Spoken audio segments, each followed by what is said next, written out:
Tak, prelekcje zaczynają się. Od bieżącego odpoczynku.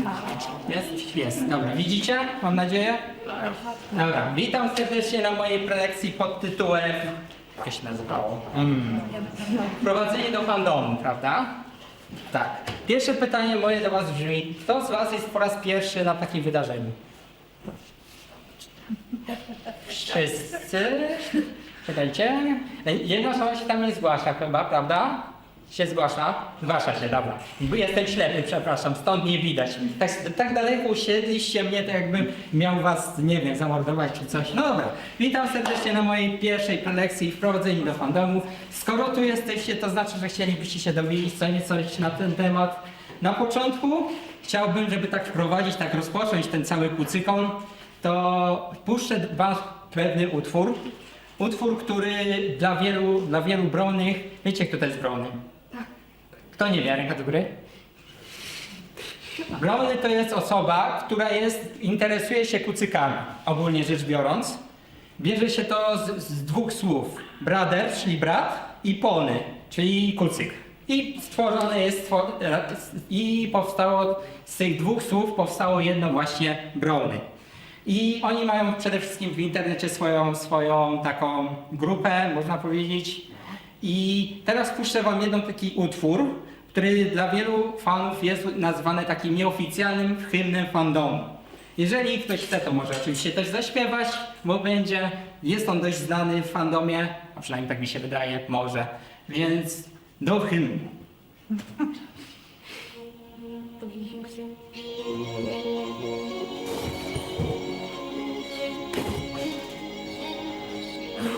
Słychać? Możecie też śpiewać, bez problemu.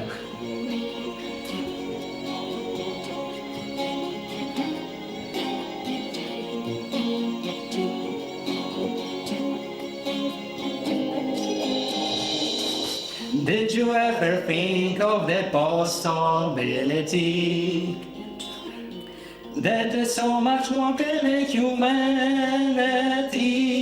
Don't worry, 'cause those other colors also worry me. But look how we changed the songs and kids traded always be proud to be one of the brownies, part of the brownies.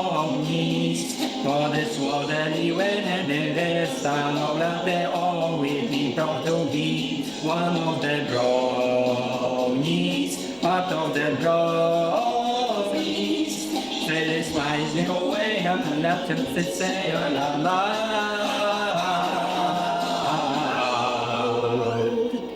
Wiecie, czego się nauczyłem? Czego nauczyły mnie te niesamowite kucyki, niesamowici fani?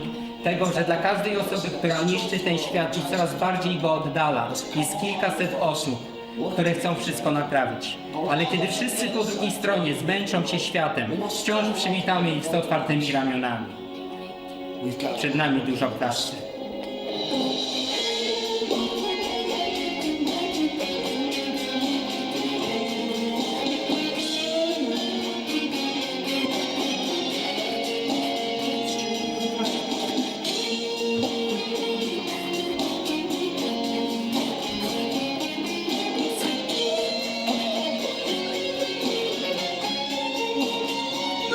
One of the brownies, out of the brownies. Not this one, the sound that they always be proud to be. One of the brownies, part of the brownies. Don't fall, baby brownies, don't fall, and make us so proud.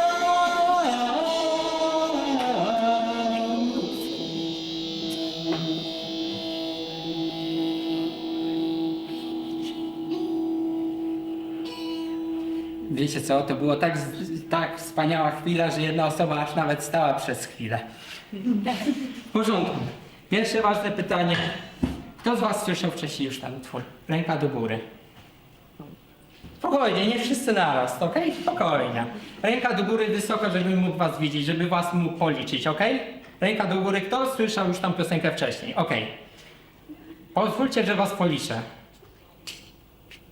Jedna osoba, dobra. No, to ta piosenka, to się nazywa oczywiście, tutaj macie podane, One of the Promise, autorstwa Lance Arrow. Może coś opowiem, albo inaczej. A kto z was zna Join the Herd? Ręka do góry. Piosenka Join the Herd. Nikt? W porządku. Jedna osoba zna tą piosenkę, a nie zna One of the Promise, okej. W porządku, to może co nieco powiem na temat tej piosenki. To jest, jak już wspomniałem, autorstwa Lance Arrow. Ona pochodzi z 2011 roku i pochodzi z albumu Seeds of Kindness, czyli Nasiona Uprzejmości, tłumaczeniu na polski. Okej. Tego nie znajdziecie na YouTubie, od razu wam powiem. To znaczy, mi się nie udało tego znaleźć na YouTubie. Bo to jest też już taka trochę perełka. Kiedyś była bardziej popularna, teraz bardziej popularna jest Join the Herd. Okej, o czym będziemy tutaj sobie rozmawiać?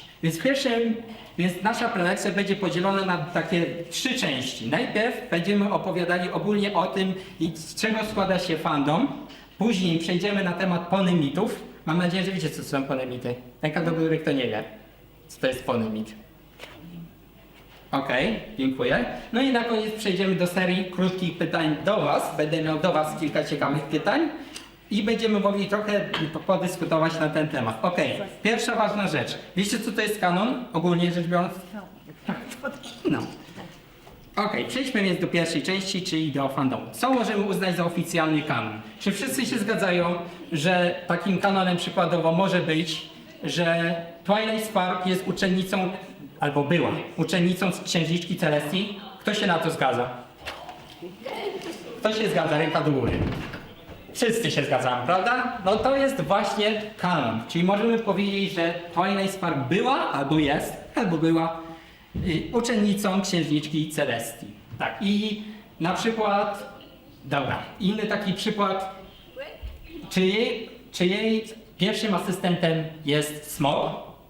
Tak, czy nie? Zgadzacie się, prawda? I to jest właśnie to, co nazywamy ogólnie kanonem. To jest coś, czego niestety zwykli fani nie mogą przeskoczyć. Ktoś nie może sobie wymyślić, że na przykład, nie wiem, Sunset Shimmer, nie? Nie no dobra, żartuję. Sunset Shimmer też była uczennicą Celestii. A dobrze. Ale co możemy uznać za oficjalny kanon? Pierwsza rzecz. Kto stworzył w ogóle kucyki? Jak myślicie? Kto ma prawa do kucyków, może tak powiem. Ktoś wie? Lightning Falls? Nie, tu duża korporacja. Hasbro? Hasbro, tak. Czyli wszystko to, co powie Hasbro, jest święte, prawda? Zgadzacie się, czy nie? Nie zgadzacie się, prawda? Niestety Hasbro ma to gdzieś i robi to wszystko po swojemu. Ale właśnie, co możemy uznać za oficjalny kanon? Co ma do powiedzenia Hasbro w pierwszej kolejności, ponieważ to oni stworzyli, oni mają do tego pełne prawo, oni tworzą serię, więc oni mają tutaj najwięcej do powiedzenia. No i właśnie tutaj pokazuję wam przykładową rozmowę właśnie z takim typem. Nie wiadomo, kto to jest, prawda? Znacie czy nie? Nie znacie. No to jest nikt inny jak dyrektor do spraw publikacji globalnych Hasbro. Nie wiem, czy czytelne to jest? Tam z tyłu, widzicie? Mam nadzieję wszystko? No to tutaj ten typ opowiada, że dają dzieciom i konsumentom możliwość ponownego przeżycia historii, ale wyróżnia nas to, że nie jesteśmy zainteresowani opowiadaniem, co wydarzyło się w konkretnym odcinku, ale bardziej tym, co wydarzyło się między odcinkami. To jest istotne. Kiedy telewizor gaśnie, w kinie robi się ciemno, a te postacie żyją w twojej wyobraźni. Budujemy tę historię i dajemy ci historie, które dzieją się między odcinkami i filmami. Co to oznacza? To oznacza, że wszystko to, co zostało wykonane na zlecenie Hasbro, musi być kanoniczne. Niestety. Nawet jak się to nam podoba, czy nie, to tak już niestety musi być. Ale pytanie, więc co takiego jest wykonane na zlecenie Hasbro? Wiecie, co było wykonane? Macie jakieś pomysły? No, pierwsza rzecz, film i serial, tak? 4. generacja, 5. generacja, ogólnie wszystkie serie i filmy. Do tego też seria Equestria Girls również się do tego zalicza. No i oczywiście 5. generacja również. Okej, To jest herezja. pretensje do Hasbro. Niestety. Hasbro to stworzyło i Hasbro ma do tego prawo. Okej. Druga część to komiksy. Nawet tutaj mam taki przykładowy komiks, też został wykonany na zlecenie Hasbro. W Polsce, co ciekawe, czwarta generacja nie doczekała się wszystkich tłumaczeń, wszystkich komiksów. Słyszeliście, mam nadzieję, czy nie? Czytaliście komiks taki wydany przez sklep Egmont, czy nie? Jedna osoba. Okej, to mogę pokazać każdej osobie po kolei, żeby mogła przeglądnąć. Podaj dalej. No to podaj dalej. Ja wiem, możesz ty mieć, ale podaj dalej do kolejnych osób. Ale teraz jedna ciekawa sprawa. To jest ciekawe. Przyjrzyjcie się temu obrazkowi. Kojarzycie ten obrazek? Czy nie? Kto go wykonał? Ja to jest jakiś fandomowy. To jest fandomu. Tak, właśnie ktoś z fandomu, ale kto? Nie pamiętam. Polak. Dodam, że Polak. Nie wiadomo. To wykonał akurat Polak. To jest idealny właśnie przykład, że fandom może mieć swój wpływ nawet na sam kanon, ponieważ to zostało wykonane przez artystę, który wykonuje regularnie rysunki dla fandomu, podkreślam, dla fandomu, ale to akurat zostało wykonane właśnie dla komiksu, bo to jest pierwsza strona tego komiksu, z jednej z tych komiksów, które ja tam właśnie wam pokazuję. I to też jest oficjalnie uznane za kanon, ponieważ jest to wykonane na zlecenie Hasbro. Co oprócz tego? Książki. Przykładowo Dziennik Dwóch Sióstr. Kto czytał? O, kilka osób jest. To też daje do wglądu. Nie patrzcie na cenę, ponieważ to nie jest istotne. Tutaj mam też z serii Equestria Girls. Kto czytał? Czas zabłysnąć, Sunset Shimmer na przykład. Okej, to też mogę dać. Czekajcie. Jest tak. Tak mam pracę. Spoko, no to teraz możesz pomolestować. Tak, no to tam głównie jest pisane, to też jest wykonane na zlecenie Hasbro, więc to też musimy uznać za kanoniczne. Okej, co dalej? Czasopisma. Czasopisma, które są wydawane po dziś dzień. Czy ktoś takie czasopismo posiadał w domu albo widział w sklepie chociaż, w Żabce, gdziekolwiek? Jak były figurki. Figurki też, ale tutaj też się znajdują jakieś ciekawe historyjki i je też możemy uznać za kanoniczne. Daję wam dla wzglądu, tylko nie rozrywajcie. Tutaj pokażę z figurką, a tutaj takie to jest NNWP, jak to się mówi inaczej. Dobra, ostatnia rzecz, o której jeszcze nie wspomniałem, to jest gra. Mighty Pony, jak to się nazywało teraz? Mighty Pony Magic Princess. Kto gra na telefonie Mighty Pony? Ręka do góry. Jeszcze mnie coś innego, to było Magic Pinka, to się tak poniewiń budowało. To jest to właśnie. To się To jest właśnie to.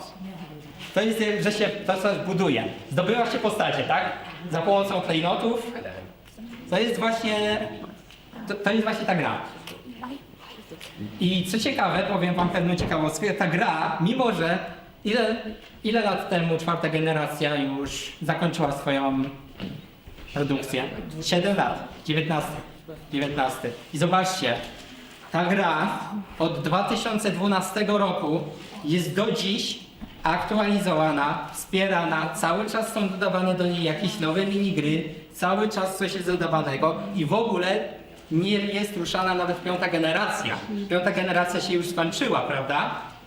A ta gra opiera się tylko na czwartej i jest kilka tam postaci też z pierwszej generacji, ale głównie czwarta.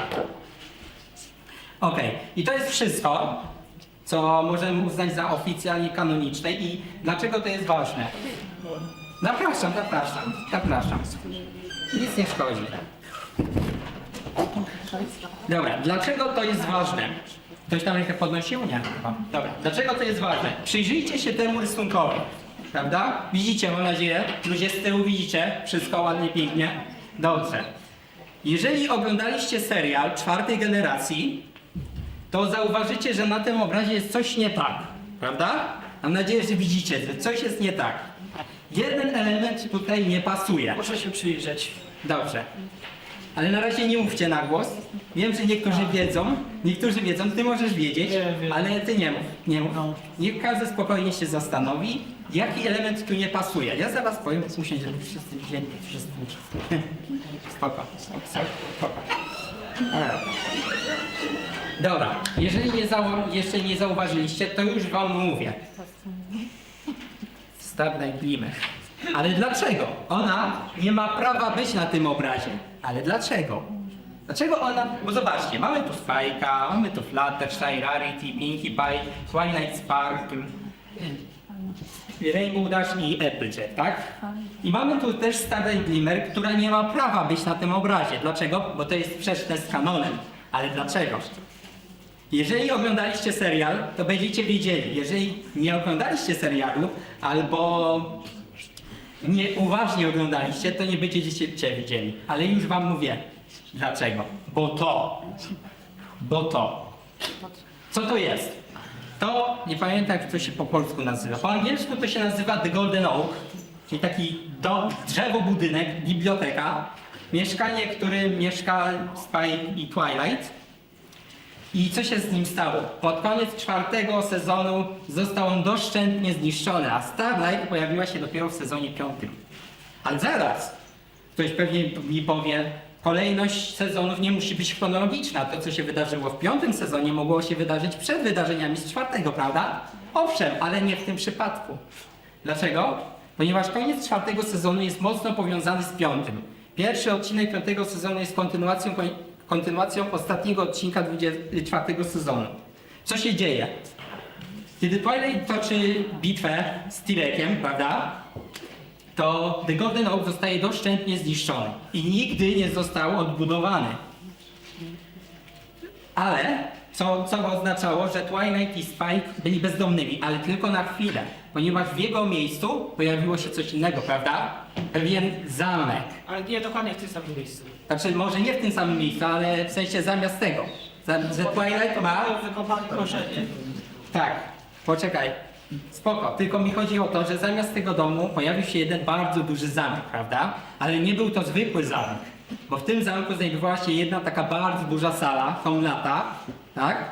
W którym znajdował się pewien stół, ale to niezwykły stół, ponieważ to był stół, który zawierał mapę całej Equestrii, prawda? Ale to nie była zwykła mapa. Ta mapa to była magiczna, która od tego momentu zaczęła wysyłać nasze bohaterki i bohaterów w sumie na różne misje. Gdzie zostali wysłani w pierwszej kolejności? Dostali do ogrodu. Do wioski Starlight.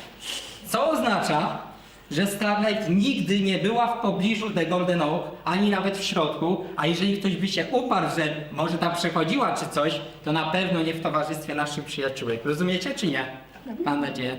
Czyli jeżeli zobaczycie ten obrazek, to możecie powiedzieć, no ale to nie jest kanoniczne.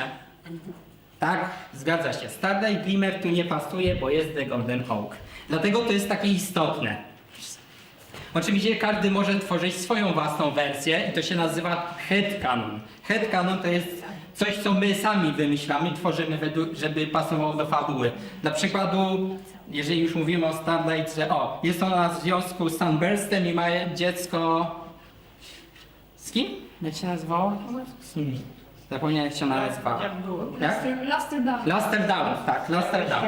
To jest headcanon, tego nigdy nie zostało oficjalnie potwierdzone w serialu.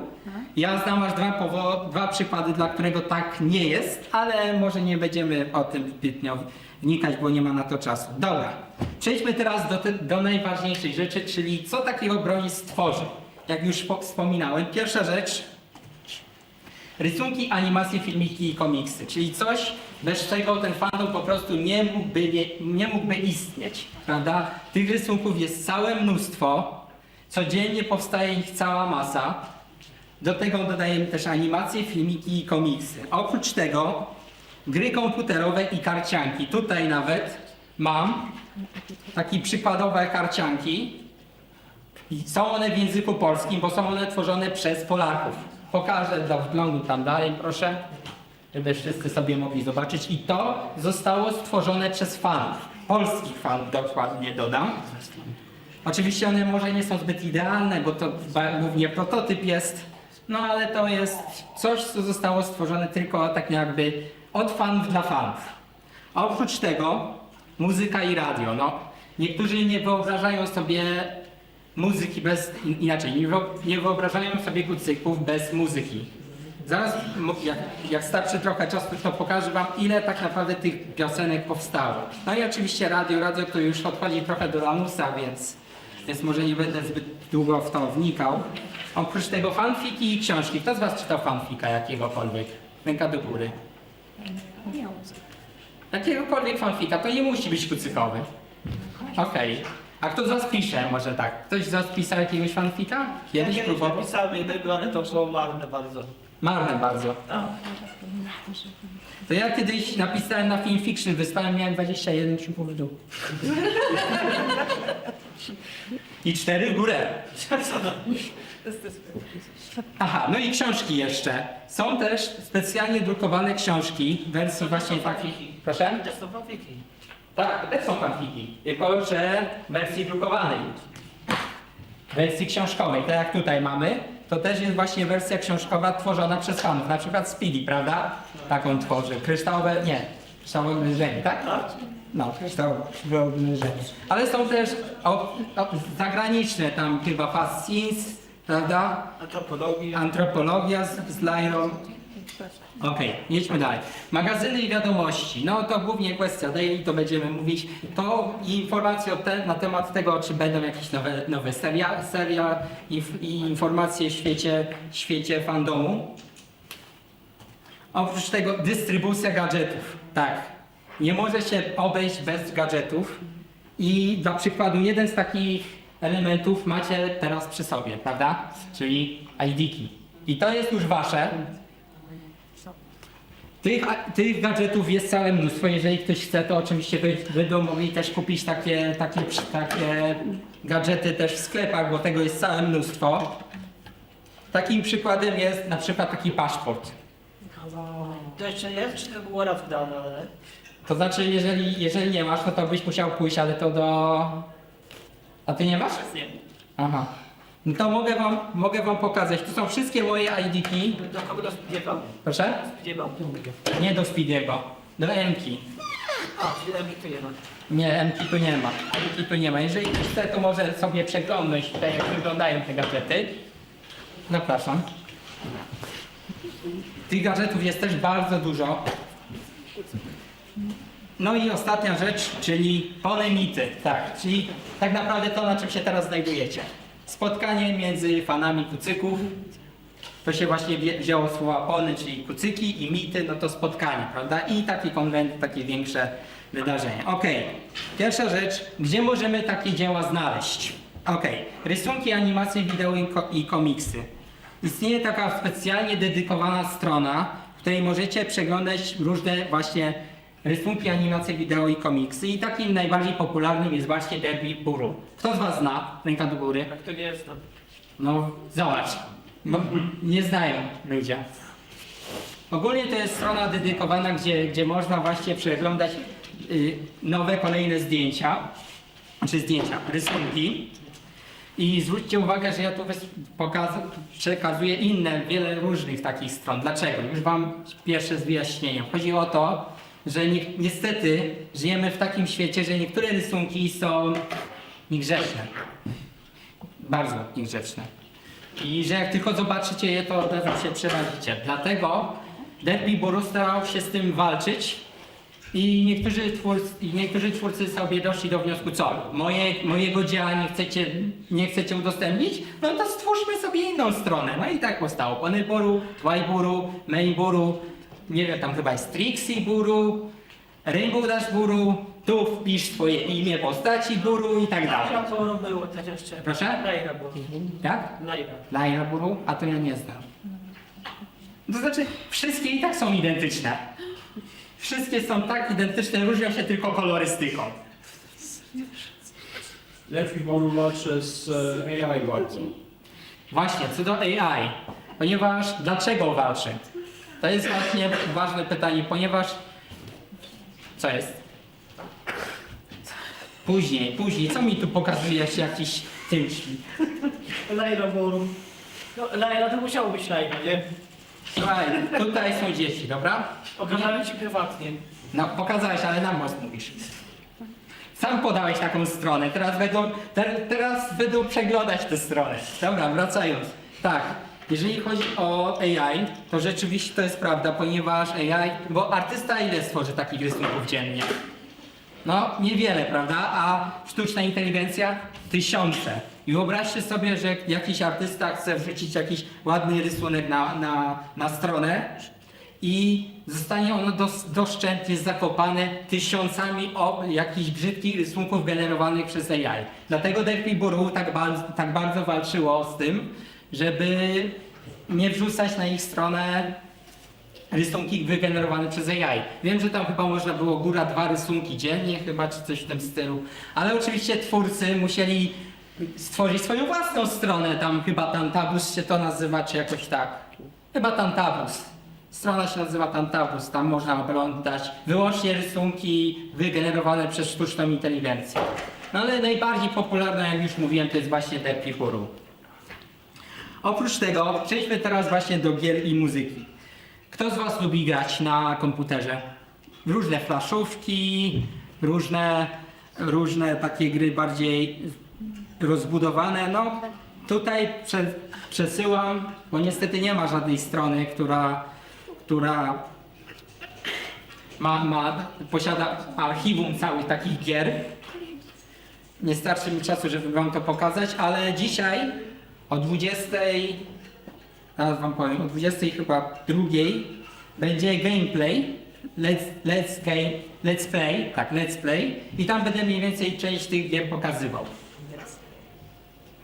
Dobra, spokojnie, zrób zdjęcie, żeby nie zasłaniać, nie ma sprawy, ale istnieje pewna strona, która zajmuje się właśnie takimi nowinkami ze świata gier. I to jest właśnie equestriagaming.net. I ta strona nadal funkcjonuje. I tam co jakiś czas są przekazywane nowe informacje ze świata gier, kucykowych oczywiście, fandomowych kucykowych gier.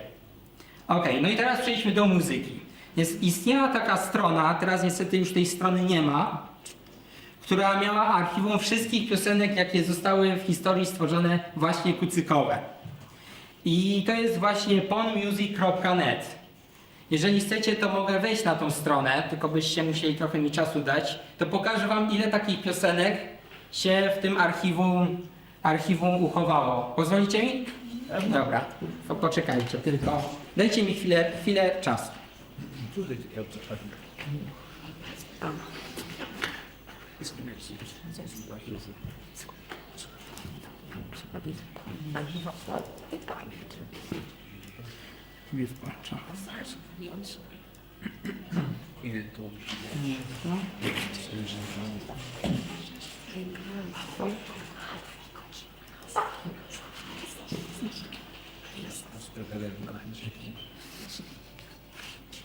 Dobra, to jest ta strona Nepony Music Archive i zobaczcie teraz, nie wiem czy widzicie, w 2021 roku zostało stworzone 53 000 utworów przez 3300 artystów i 250 skompilowanych albumów. Widzicie to? Tyle piosenek wyłącznie kucykowych, stworzonych przez fandom albo coverów ewentualnie. I zobaczcie, ile to wszystko zajmowało miejsca. Prawie 1 terabajt samych piosenek, bez teledysków, same kucykowe piosenki. Niestety teraz ta strona, jeżeli ja ta strona się pewnie mi nie załaduje. No niestety. Zostało ono już niestety anulowane. Taki problem. No, Masa tutaj... takedownów była. Proszę? Masa takedownów była, jeśli chodzi o muzykę. Aha, rozumiem. A nawet do 30% muzyki zostało uziemione przez prawa autorskie. I to dlatego zostało ono zamknięte? Tak. Okej, rozumiem. Ciekawe rzeczy się tu dowiaduję. No to tu macie stronę właśnie Delphi Buru. I jak kliknę na tagi, zobaczcie ile tego jest. 773 717 tagów. Tak.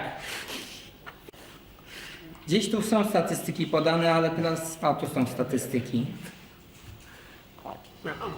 Tak, mają 2 724 084 nieusunięte rysunki w swojej bazie danych. I to są wyłącznie rysunki kucykowe. No na ich stronie mogą być udostępnione wyłącznie rysunki kucykowe. Widzicie, ile tego jest? Całe mnóstwo. Zobaczcie, jak bardzo popularny jest ten fandom. Dobra, wracając. A mówi się, że umiemy. Do tego jeszcze przejdziemy.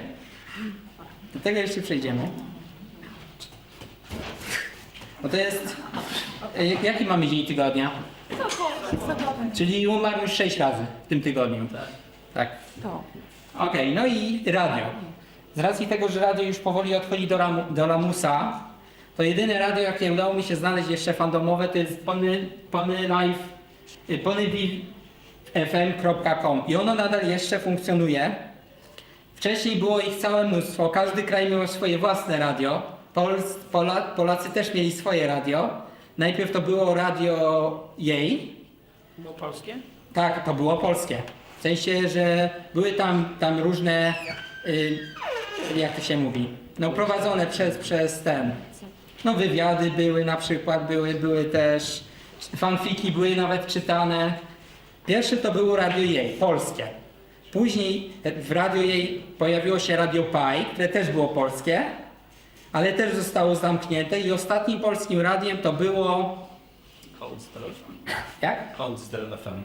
Cloudsdale, tak, Cloudsdale FM. I to było ostatnie polskie radio, jakie istniało. Strona, w sumie mogę chyba zobaczyć, czy ta strona istnieje jeszcze. Czekajcie chwilę. Poczekajcie chwilę.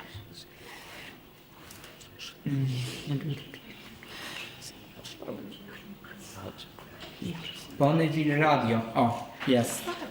To jest to mniej więcej. Ale nie chce mi się załadować. To na tej stronie były właśnie te ostatnie radia. Pony Live. A nie, jest. Dobra, widzę, że przywrócili to. A nie, to nie jest to. Przepraszam, to nie jest to. To jest jakaś inna strona. Dobra, nieważne. W każdym razie, no niestety teraz to ludzie na co przeszli? Na Spotify chyba, czy na jakieś inne... Na Bandcampie jest Police at Dawn jeszcze. Ale zagraniczne? Tak. Aha, polskiego nie ma. Nie wiem. Okej. Tak, ale taki radio, które Dobra, przejdźmy dalej. Co dalej? Polskie fanfiki. Istniała właśnie taka strona, gdzie był zbiór wszystkich polskich fanfików. Niestety tej strony też już nie ma, dlatego znowu trzeba było korzystać z Web Archive. I może pokażę tą stronę.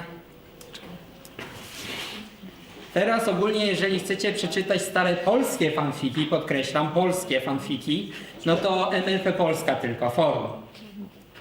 A tutaj jest właśnie lista fanfików MLP Polska. Większość z nich już i tak nie działa, ale wszystkie są po polsku, jakby coś. mlpfiction.ml. Teraz już ta strona niestety nie działa. W sumie mogę sprawdzić, czy nie działa. No nie działa niestety. Dobra. No i fanfiki w języku angielskim oczywiście, które istnieją po dziś dzień, czyli Film Fiction. Film Fiction, to kojarzycie Film Fiction? Tak. Film Fiction ma pewną jedną zasadę. Mianowicie wszystkie fanfiki, które są tam wysyłane, muszą być w języku angielskim. Nie można żadnych innych obcojęzycznych tam wysyłać, więc jak chcecie wysłać polski, to nic z tego. Spoko, wszystko widzące. Dobrze, przejdźmy dalej. To były fanfiki, a teraz przejdźmy właśnie do wiadomości z fandomu. Gdzie możemy dowiedzieć się na temat nowych elementów z fandomu? Polskie magazyny, istniały właśnie takie strony jak Polskie Magazyny i były to Equestria Times. Kto kojarzy Equestria Times? Jedna osoba, tak? Ale oni chyba Wiem. potem pod sam koniec zmienili profil, zdaje się. Tak, zmienili profil. Ja pokażę wam może bo to jest archiwum właśnie. Zmienili to, właśnie zmienili, można powiedzieć zdradzili nas. Teraz się to nazywa Equinox Times. To się nazywa Equinox Times, ale A to się pojawia cały czas? Tak. O kurczę, myślałem, że Aktualny numer w formie, zaraz zobaczymy, który jest aktualny. A przynajmniej mi się tak wydaje, może... Dobra, za długo się ładuje. Tutaj macie starsze. I to są właśnie czasopisma takie, jak ja wam pokazywałem przykładowo. O, tutaj jest jeden taki przykład, widzicie mi to 2 lata. O, to jest właśnie taki polski oczywiście, jak widzicie, jest po polsku. I jeżeli ktoś jest zainteresowany, żeby przeczytać sobie takie właśnie, no to tutaj macie link do tego.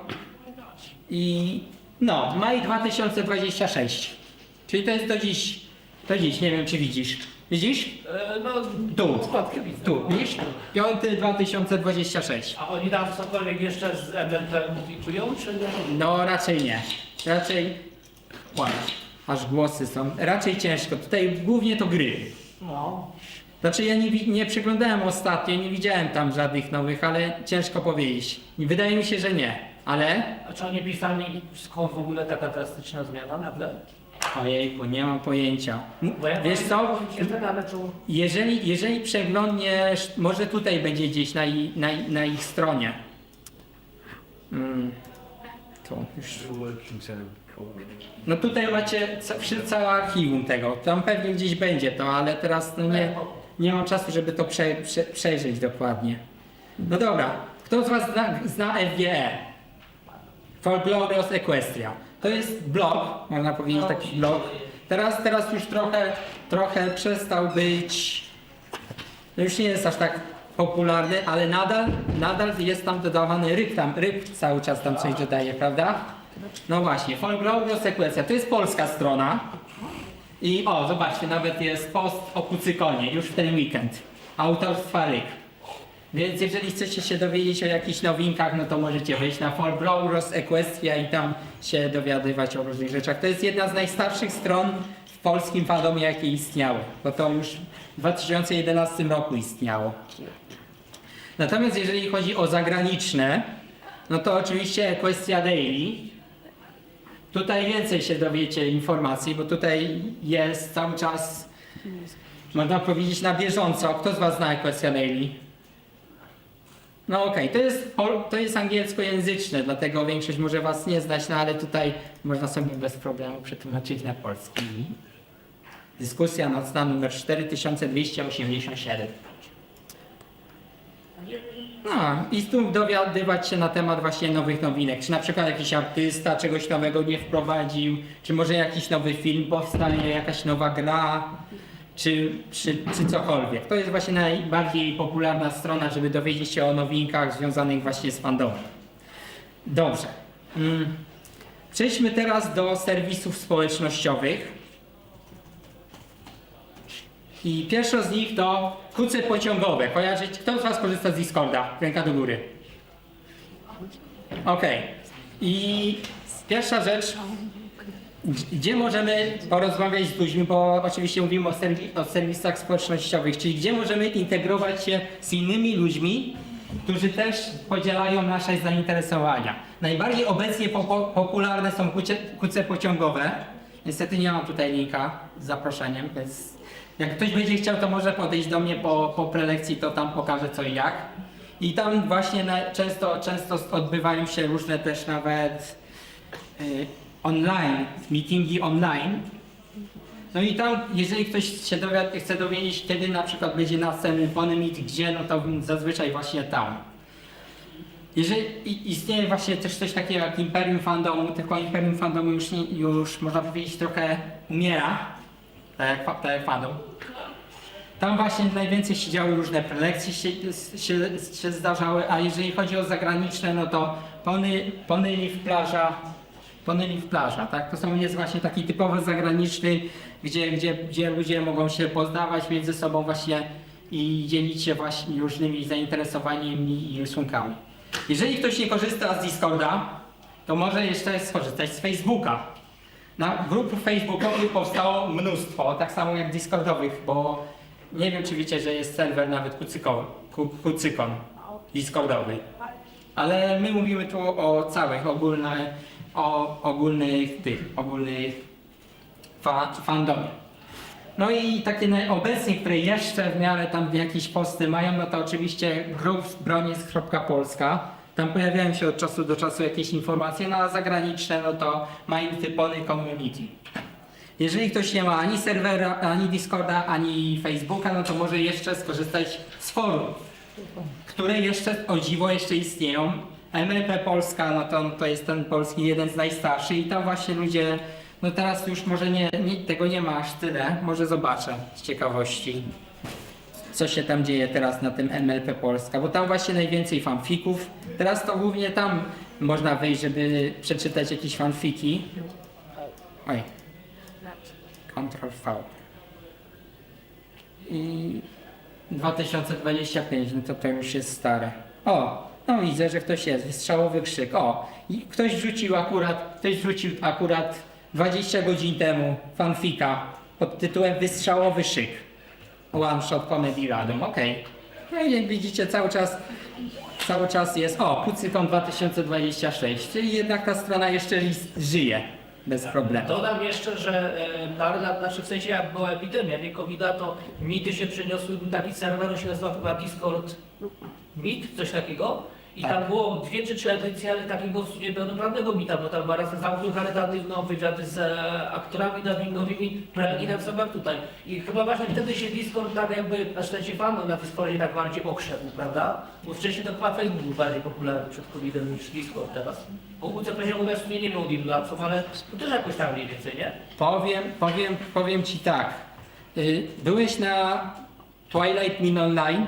Twilight Mean Tak, Online. były chyba 2. Tak? Były 2 i tam właśnie było to, co ty mówisz, te aukcje charytatywne i tam była rozmowa nawet z osobą, która będzie tu prelekcję prowadziła po mnie, z Discordem, A, z panem Pawlakiem, pan Grzegorz Pawlak, który będzie tutaj prelekcję po mnie prowadził, no to z nim był właśnie przez Discorda też, właśnie. to prawda.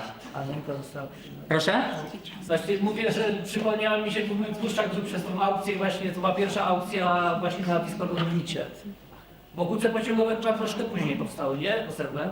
Tak, w 2022. No, Mhm. a teraz chyba są największe. Tak, teraz są największe. Chociaż tych stron jest całe mnóstwo teraz polskich, prawda? Nawet Kucykon masz. No. Ale Kucykon się skończy i wszyscy zapomną o tym serwerze. Tak samo jak zapomnieli o Kucyfeście na przykład. O, Tak. było. Zagraniczny, no to MLP Forums. Jeżeli ktoś chce ze światem mieć kontakt, no to MLP Forums. Tylko nie chce mi się teraz załadować. Nie mam internetu na to niestety teraz. No dobra. Przejdźmy dalej. Dobra, zbiór informacji. Gdzie możemy znaleźć informacje na temat polskiego fandomu? Historia o serii MLP. No to właśnie oczywiście Wikia. Mindtypony Wiki.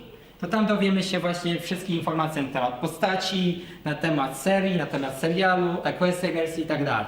Natomiast istnieje taka strona jak Mindtyfandom Polska Wiki i tam to jest strona, której to już jest, można powiedzieć, zapomniana dość mocno strona, ponieważ to jest taka Wikipedia opowiadająca o twórcach, w ogóle o ludziach, którzy są w tym fandomie, o wydarzeniach, jakie miały miejsce, o grupach lokalnych.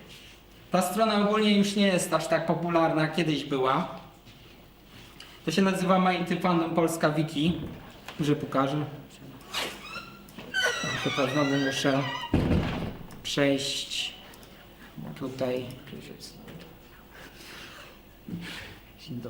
Jeżeli ktoś jest na przykład zainteresowany na przykład ludźmi, bo tutaj też jest o ludziach, którzy w tym fandomie siedzą, no to właśnie na tej stronie są wszystkie informacje na temat grup Broniec i Pegasus.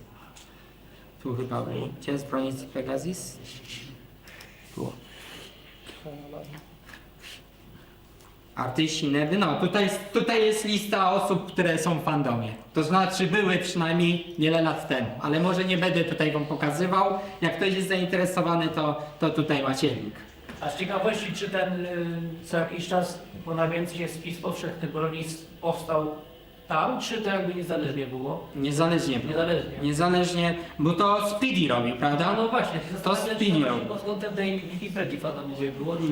Nie, to było wcześniej, bo pierwszy spis, nie pamiętam, w 2019 był chyba? Pierwszy spis taki oficjalny, ale nie jestem pewien.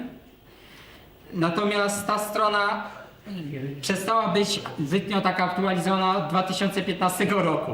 A, okej. Były tam, to znaczy jeżeli ktoś chce się dowiedzieć jak wyglądały ponemity 15 lat temu, no to może wejść na tą stronę i się dowiedzieć. Albo najbardziej popularny ponemit, na którym było najwięcej ludzi, bo ponad 400, NLK, prawda, w 2012, no to na tej stronie też jest wszystkie informacje właśnie na ten temat, jak to wyglądało kiedyś. No i, tak, kiedyś to było. No i strona o międzynarodowym fandomie, czyli mlpfanart.fandom.com i tam też to jest mniej więcej podobne, tylko na skalę globalną, można powiedzieć. Dobrze. Po co istnieje w ogóle ten fandom oprócz oglądania jakichś dzieł, tworzenia dzieł i tak dalej? Oczywiście o fandomowych spekulacjach. Tak, oto przykłady, na które fandom zadał sobie zawsze bardzo dużo pytań. Przykładowo, jak działa portal międzywymiarowy, na przykład. Czyli w jaki sposób na przykład postać z Equestria Girls przenosi się do świata kucyków i na odwrót, prawda? Czy on działa na jakiś czas i tak dalej. Jak stary jest Ponyville? Właśnie, to jest właśnie dobre pytanie. Kto z was wie, jak stary jest Ponyville? Jak Walter Smith. Właśnie, ale pewna ciekawostka, to tam znajdują się najstarsze artefakty z całej Equestrii. Dlaczego? Dlaczego tam? No bo Sunburst, tak, w którymś odcinku przyjechał do Ponyville, żeby odwiedzić muzeum, bo tam właśnie największe starocie się znajdowały, w Ponyville. Dlaczego? No jak w Muzeum Brytyjskim, muchnęli wszędzie stawili tam. I tam zrobili, prawda? Czemu nie? Bo Twilight tam mieszka, tak? Dlatego. O, kolejne pytanie, jak kucyk przetrwał w świecie ludzi? No właśnie. To o tym będę rozmawiał na prelekcji o Equestria Girls, bo będę tam opowiadał o pewnym kucyku, który znalazł się w świecie ludzi i jakim cudem tam przetrwał. Kolejna rzecz, czy znaczki są uwarunkowane genetycznie? Właśnie, jak myślicie? I tak, i nie. No to fajna odpowiedź, naprawdę, satysfakcjonująca. Tak, pewnie dlatego, że rodzina Apple ma jabłko, chociaż nie wszyscy mają jabłko. Tradycja rodzinna. Proszę? Tradycyjnie też. Ale łodziska pracuje z kwiatkami. To słuchajcie, to może inaczej. To mam takie pytanie, jeżeli uważacie, że tak, to dlaczego w rodzinie mamy Applejack, Big Macintosha i Apple Bloom, prawda? Kolejność nieprzypadkowa. To ich matka była gruszką. Dlaczego nikt z nich nie został gruszką, tylko same jabłka? Bo nienawidzili gruszki. I ta nienawiść sprawiła, że dostali inne znaczki? Bo kiedyś był taki konflikt właśnie, że Kropel był dostał jakiś firmy znaczy i ją wygnali. Było coś takiego. No tak. Jakiś konflikt i potem było wieść koszmar, że to było. Teraz zawołanie. Tak, to był w koszmarze. Wypadł stąd. Z delfinami znaczki to były delfiny. Apple dostała dwa znaczki delfinów i została przez to wyrzucona z domu. To było w serialu, dosłownie. To było w serialu. Ale to był jej tylko koszmar. Musiała akurat jej przyśnić. Prowadziłem prelekcję na ten temat, ale nie ma teraz czasu, żeby o tym dyskutować. Właśnie. Ale inna rzecz. Dlaczego księżyc jest tylko w nocy? To jest ciekawe. Wyobraźcie sobie, czy jak spojrzycie w niebo, zauważycie tam w ciągu dnia księżyc kiedyś? Widzieliście kiedyś księżyc w ciągu dnia? No właśnie. To dlaczego musi być tylko w nocy w MLP? Bo w MLP, jeżeli by się pojawił w ciągu dnia, to czyja by to była sprawka? Discorda. No oczywiście, że Discorda. Połowie było od siły, żeby Tak. się zamieściły i Był połowa krainy było dzień, połowa noc. I tyle. I dealuj z tym. Proszę? Dobra. Kolejna rzecz. Dlaczego kucyki na jednym obszarze mogą kontrolować pogodę, a na innych nie? Na przykładowo Rainbow Dash było to pokazane, że padał deszcz. W sensie, że biletomistrzyni, tak? To był odcinek, 4. odcinek pierwszego sezonu, gdzie Twilight dostała te bilety, 2 bilety. I Rainbow Dash sprawiła tak, że tylko wokół Twilight nie padał deszcz, a wszędzie lało, prawda? Kojarzycie tą scenę, nie?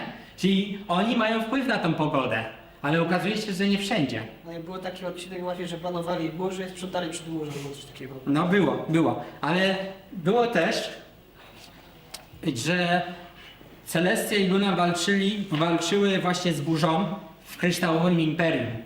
I tam było nawet wprost powiedziane, że one nie są w stanie tam za wszystkim zapanować. Więc tutaj jest właśnie taka spekulacja, dlaczego w jednym miejscu można, a w innym nie. No to nie była burza Sombry, to była tylko burza, czy może... To było podczas kryształowania, kiedy te serce zostało kaput. To był inny odcinek. To kiedy jak się nazywało ten mały potwór, który się wtedy... Flaryhead, tak. Flaryhead tam krzykał, w wyniku jej krzyku te kryształowe serce się rozpękło i wtedy doszło do tej burzy. To wtedy nie było Sombry. To było, że wtedy było, że to kształtowe serce jakie to dało. No po pęknięciu serca raptem wzięła się burza, to... Ona całym kryształowym imperium, nie tylko pogodą tak naprawdę. Nie tylko pogodą.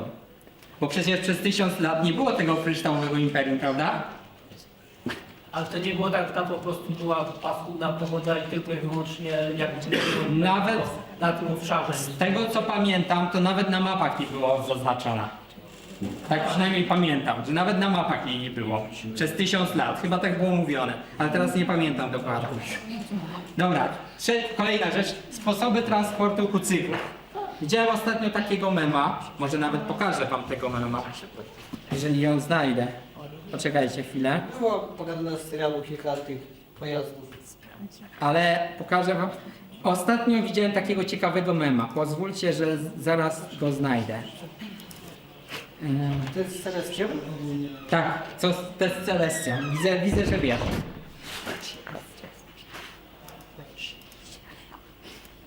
O, pokażę wam. Tak. Oto, wiecie kto to jest? Kto nie wie, ręka do góry. Tam ktoś podnosi rękę. No, bo ja tam podejdę. Dobra. Tak, to jest księżniczka Celestia. Co ona potrafi? Potrafi latać. I ma duże skrzydła, dzięki któremu może latać. Ma róg, dzięki któremu może się teleportować. Może latać, może teleportować się w mgnieniu oka. To dlaczego ona korzysta z pojazdu? Bo pokazuje Bo jest to, księżniczką, powiedzą wyższość. Twilight też, jak nie jest jeszcze księżniczką. Moją Celestium wysłała. No ale to mogła się teleportować. Co za problem? Może nie udała wtedy. Nie, nie umiała? W pierwszym odcinku. Znaczy później, ciężko mi powiedzieć, to znaczy był później odcinek, kiedy jeszcze nie była Alicornem, kiedy teleportowała się razem ze Spike'iem. Może się nauczyła. To było biletomistrzyni. Tak, to było 4. odcinek, to było tuż po tym. Tak naprawdę. No, ale tak. Widzicie, umie latać, może się teleportować, a i tak sobie jedzie. No. Loda też było w jednym odcinku, leciała za brzegiem. Tak. Dobra, wracamy, bo już czas ucieka. Ten...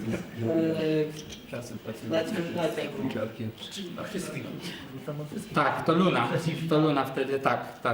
Ze swoimi smugłysami nietoperzami. To był jedyny odcinek, kiedy mi pokazali. Tak. No, masz rację. Dlaczego?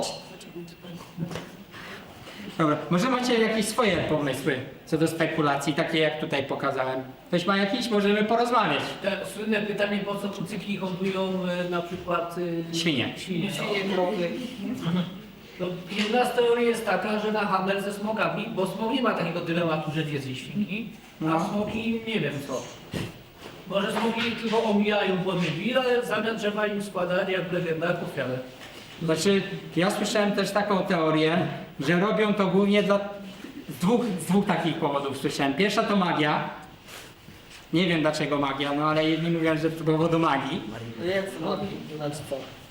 To znaczy, Okultyzm świństwa prochu. No, jeden z takich ciekawych przykładów słyszałeś.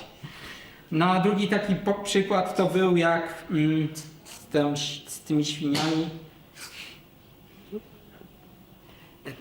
Kurde, teraz świnie nie jedzą trawę czy nie? Jedzą wszystko tak naprawdę, są wszystko żerne. No to pełnią rolę kosiarki. Jeżeli wiecie co mam na myśli. Ale była na przykład krowa z krowami i lepeczek rozmawiała. No nie, jedna tylko mówiła. Miała być chyba, czy więcej. No? Choroby są chyba w miarę inteligentne. Na pewno są świadome tego, kim są, więc to raczej nie jest zwierzę, tylko powiedzmy ten dużo. Ale No dobra, Zwierzęta już nie mówiły. powiedz mi w takim razie, czym się różni Pluto od Goofiego? Tylko ilością, na których chodzi w praktyce. Bo jedna i drugi jest inteligentną istotą, macie Serki. No ale jeden nie umie mówić, na przykład tylko szczeka, tak? A drugi umie mówić, chodzi na dwóch nogach, czyta, korzysta ze sprzętów, a drugi mieszka w budzie, w koście. Oni było ewolucyjne po prostu. No ale w MLP też masz taki przypadek, tak? No tak. No, podasz jakiś przykład taki? Na przykład kozy wymiały te słuchawki, ale nie potrafiły mówić. No może że nie było powiedziane, że nie potrafią mówić? Wydawały odgłosy tylko. No takie zwierzęce bardziej. Tak. Miały te słuchawki. To ja mam lepszy przykład. Diamentowe psy i Winona. Na przykład. No, no tak. I tak samo, dlaczego Spike, jak przeszedł do świata Equestria Girls, został psem? No to chory. Znaczy, ja mam na myśli zwierzę, nie co innego. Jak powiedziałeś? Bo to spali, jak coś ma złego powiedz, to łukać do spajka. Ale zobacz, diamentowe psy w Equestria Girls to są kim? Ludźmi. No, może po prostu Ludźmi. brak konsekwencji. No, brak konsekwencji. Dlaczego Spike nie mógł być człowiekiem? O tym będę Proszę? Kucyki mają 4 nogi. Jak przychodzą przez portal, dostają dwie noga, Spike chodzi na rajkę nogach, więc przychodzą przez portal, tylko jeden człowiek noga. A, A diamentowe psy? Dobra, i tam mówi na czterech. Diamentowe psy chodzą na dwóch, z tego co wiem. na nie poznapi. W świecie, w Equestrii, w świecie kucyków chodzą na dwóch nogach. Tak? I w Equestria Girls też chodzą na dwóch nogach. A, były w ogóle. Byli w Equestria Girls. Nie widzę tego do odcinka. A, dobra. O tym będę rozmawiać na kolejnej prelekcji. A tam z ziemniawką były. Ale to było kulturą pokazane. No, ale byli, tak? Byli. Ważne, że byli. A tam chciałem syreny też były ludźmi. No. Tak, o tym będziemy dyskutować na prelekcji z Equestria Girls. No to niestety nie będę miał czasu. Która godzina w ogóle jest? 11. No to jeszcze dużo czasu nie ma. Dobra. Kolejna rzecz. Wiecie, czym są ocki? Kto nie wie, ręka do góry. Okej, to do was mówię, że ocki to są postacie stworzone przez fanów.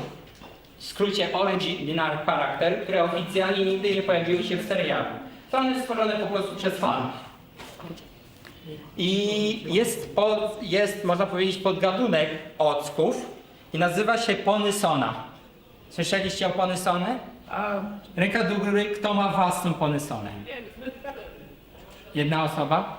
Wie? Dwie osoby tylko Ponysony mają? ale mamy ocki za to. No, Ponysona to też ocek, jakby, żeby nie było. No tak. Ale Ponysona ogólnie, no to jesteśmy tak jakby my. Czyli, że na przykład ja tworzę siebie jako kucyka i to jest moja Ponysona. I to jest też ocek. Takim przykładem jest Lauren Faust, prawda? Zgadzacie się? Lauren Faust ma właśnie swoją Ponysonę i to jest też ocek. Ona się nie pojawiła nigdy w serialu i to jest taki ocek. Okej. Kto z was, dobra, jeżeli nie macie Ponysony, to może inne pytanie. Jeżeli zostalibyście kucykami, kto z was chciałby być jednorożcem? Ręka do góry. Jednorożcem. Jeszcze raz wyżej, bo muszę widzieć. Jestem ciekaw. Tylko wy, tak? Reszta albo Pegazy, albo kucyki ziemskie, rozumiem. Albo w ogóle nie chcecie być. Nie. Dobra, to mam teraz dla was łamigłówkę. Dla tych, dla jednorożców można powiedzieć. Tylko poczekajcie, przelecę to. Okej, zagadka dla mądrych jednorożców. Oto równanie matematyczne, całka, można powiedzieć nawet. Widzicie co to jest? Widzicie, co to jest? Słoneczko, a to? Lizak, a to? Tęcza. No właśnie, czyli mamy słoneczko, dodać lizak, dodać tęcza, równa się, no właśnie co? Zastanówcie się spokojnie, dam wam chwilę do namysłu. Na razie nie odpowiadajcie na głos, zastanówcie się, co powstanie w wyniku słoneczko, dodać lizak, dodać tęcza. Co powstanie? Spokojnie się zastanówmy, ja się też spokojnie zastanowię. Okej. Jeżeli ktoś nie wie, no to tutaj daję takie równanie. Słońce, dodać lizak, dodać tęczę. No i się zastanówcie. Oczywiście osoby, które chcą zostać jednorożcami, będą wiedziały doskonale, ponieważ my wiemy, jaka jest prawidłowa odpowiedź, ale dla tych, którzy nie zostaną jednorożcami, daję 5 wariantów odpowiedzi. Więc tak, słońce, dodać lizak, dodać tęcza, równa się A. Stokrotka, B. Róża, C. 2, D. Drzwi, E. Nie ma na to odpowiedzi w serialu. Ręka do góry, kto mówi, że stokrotka. Nie będzie 100%. Trudno. Nie wiem. Słońce, dodać lizak, dodać tęcza, równa się stokrotka. Kto mówi stokrotka? Ręka do Nie góry. będzie 100%, jestem. Jedna osoba, tak? No jestem głupim, Dwie. że łatwiej biec. 2 osoby. Stokrotka, dobra. Kto mówi, że róża? Ręka do góry. 1, 2, 3 osoby. Dobrze. Kto mówi, że 2? 2, 3 osoby. Dobrze. Słońce, dodać lizak, dodać tęcza, równa się 2. Okej. A kto mówi drzwi? 1 osoba. A kto mówi, że nie ma na to odpowiedzi w serialu? Ręka do góry. Kto mówi, że w serialu tego nie ma? 1 osoba, tak? 2. Nie, ty już odpowiadałeś. Już 3 razy podniosłeś rękę. Ja się witałem tym. To jest cześć, tak? Okej. Niech ci będzie. Dobra. Dałem, że nie zobaczył. Dobra. Prawidłowa odpowiedź na to pytanie to oczywiście odpowiedź C. 2. Tak. Co, ktoś tam ma jakieś wąty? Nie zgadza się na odpowiedź C? Nie ma czemu... Słońce plus lizak plus tęcza równa się 2. No to jest przecież oczywiste. Nie wierzycie? Dobra. Czego nie rozumiem? Co do powiedzenia ma księżniczka Celestia na ten temat? Można na dwójeczkę. Poczekajcie, dajcie mi chwilę, żeby was tutaj trochę oszukać. Zobaczmy, co Celestia ma do powiedzenia na ten temat. Właśnie. Na YouTube istnieje taki bajkarz MLT. Kojarzycie? Okej, to ja wam pokażę teraz. Duplikuj. Tutaj macie odcinki serialu 4. generacji i Equestria Girls i tak dalej. I było to, gdzie to było? 7. sezon, 1. odcinek. Pozwólcie, co Celestia ma do powiedzenia na ten temat? Jaka była prawidłowa odpowiedź? Jeszcze raz? 2. Dobra. Pozwólcie, że was tu znajdę.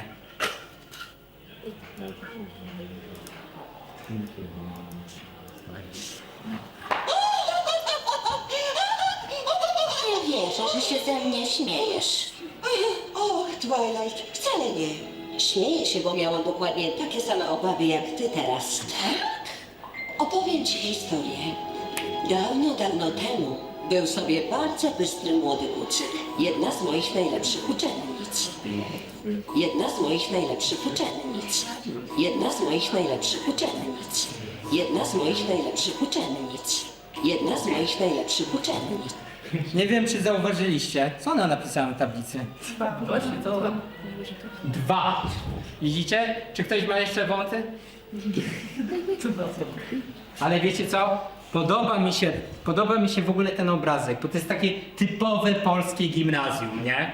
Typowe polskie gimnazjum. Nauczycielka, władczyni Equestrii, księżniczka, pisze ważne rzeczy na tablicy, a cała klasa, łącznie z Twilight, mają gdzieś. No zobaczcie, totalnie gdzieś. Wszyscy skupieni na sobie. Twilight nawet nie patrzy na księżniczkę ani na tablicę, tylko w książkę czyta.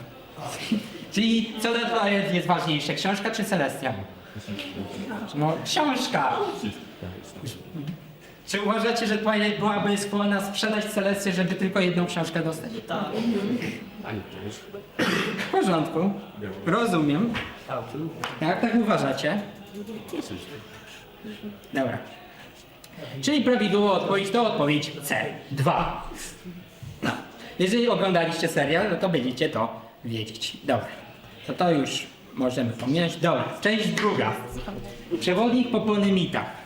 Nie wiem, czy zdajecie sobie sprawę, że jesteście teraz na pewnym wydarzeniu, które się nazywa Kucykon i jest ono ogólnie nazywane ponemitem. To się nazywa właśnie ponemit. Ponemit, czyli spotkanie fanów kucyków. Tak. Bardzo pokrętna nazwa, ale jest. Kiedyś istniały coś tak, typy ponemitów, jakie były. Ponemit w twoim mieście, kiedyś takie coś istniało właśnie, teraz już tego nie ma. To były ponemity, które jednego dnia odbywało się w kilku miastach jednocześnie. Ponemit miejscowy, no to ponemit to jest ten, gdzie jesteście teraz tutaj, czyli jest jedna placówka i wszyscy razem tutaj bywamy. Ponemit wycieczkowy, no to jeździmy sobie, zwiedzamy różne miejsca. Ponemit wypoczynkowy, no to wyjeżdżamy sobie gdzieś nad wodę i po prostu... Proszę? Na bunkry? No może i na bunkry, no.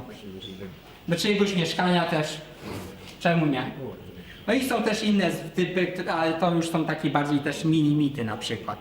Dobrze, o ponemit w swoim mieście, no to nie będę zbyt dużo opowiadał. Ogólnie polegało to na tym właśnie, że w całej Polsce odbywały się w różnych miastach tego samego dnia. To był total spontan, to były pierwsze ponemity, jakie miały miejsce w Polsce w 2011 roku. Dobra, przejdźmy do Kucykonu w końcu. Dostaliście, nie wiem czy macie coś takiego, prawda? I tutaj macie przedstawiony plan. Nie wiem czy sprawdzaliście sobie tutaj plan. I w tym planie macie różne atrakcje i sale. Wyznaczone, w pierwszej kolejności macie wyznaczone sale u góry, prawda? Macie Disco Room, Rainbow Dash Room, Fluttershy Room i tak dalej, prawda? I każda z tych sal jest dedykowana jakimś konkretnemu tematowi. No mamy, jedna sala jest ze stoiskami, gdzie można kupować, sprzedawać fanty. Sala główna, to tutaj nie ma chyba sali w ogóle wyznaczonej. Nie, jest amfiteatr.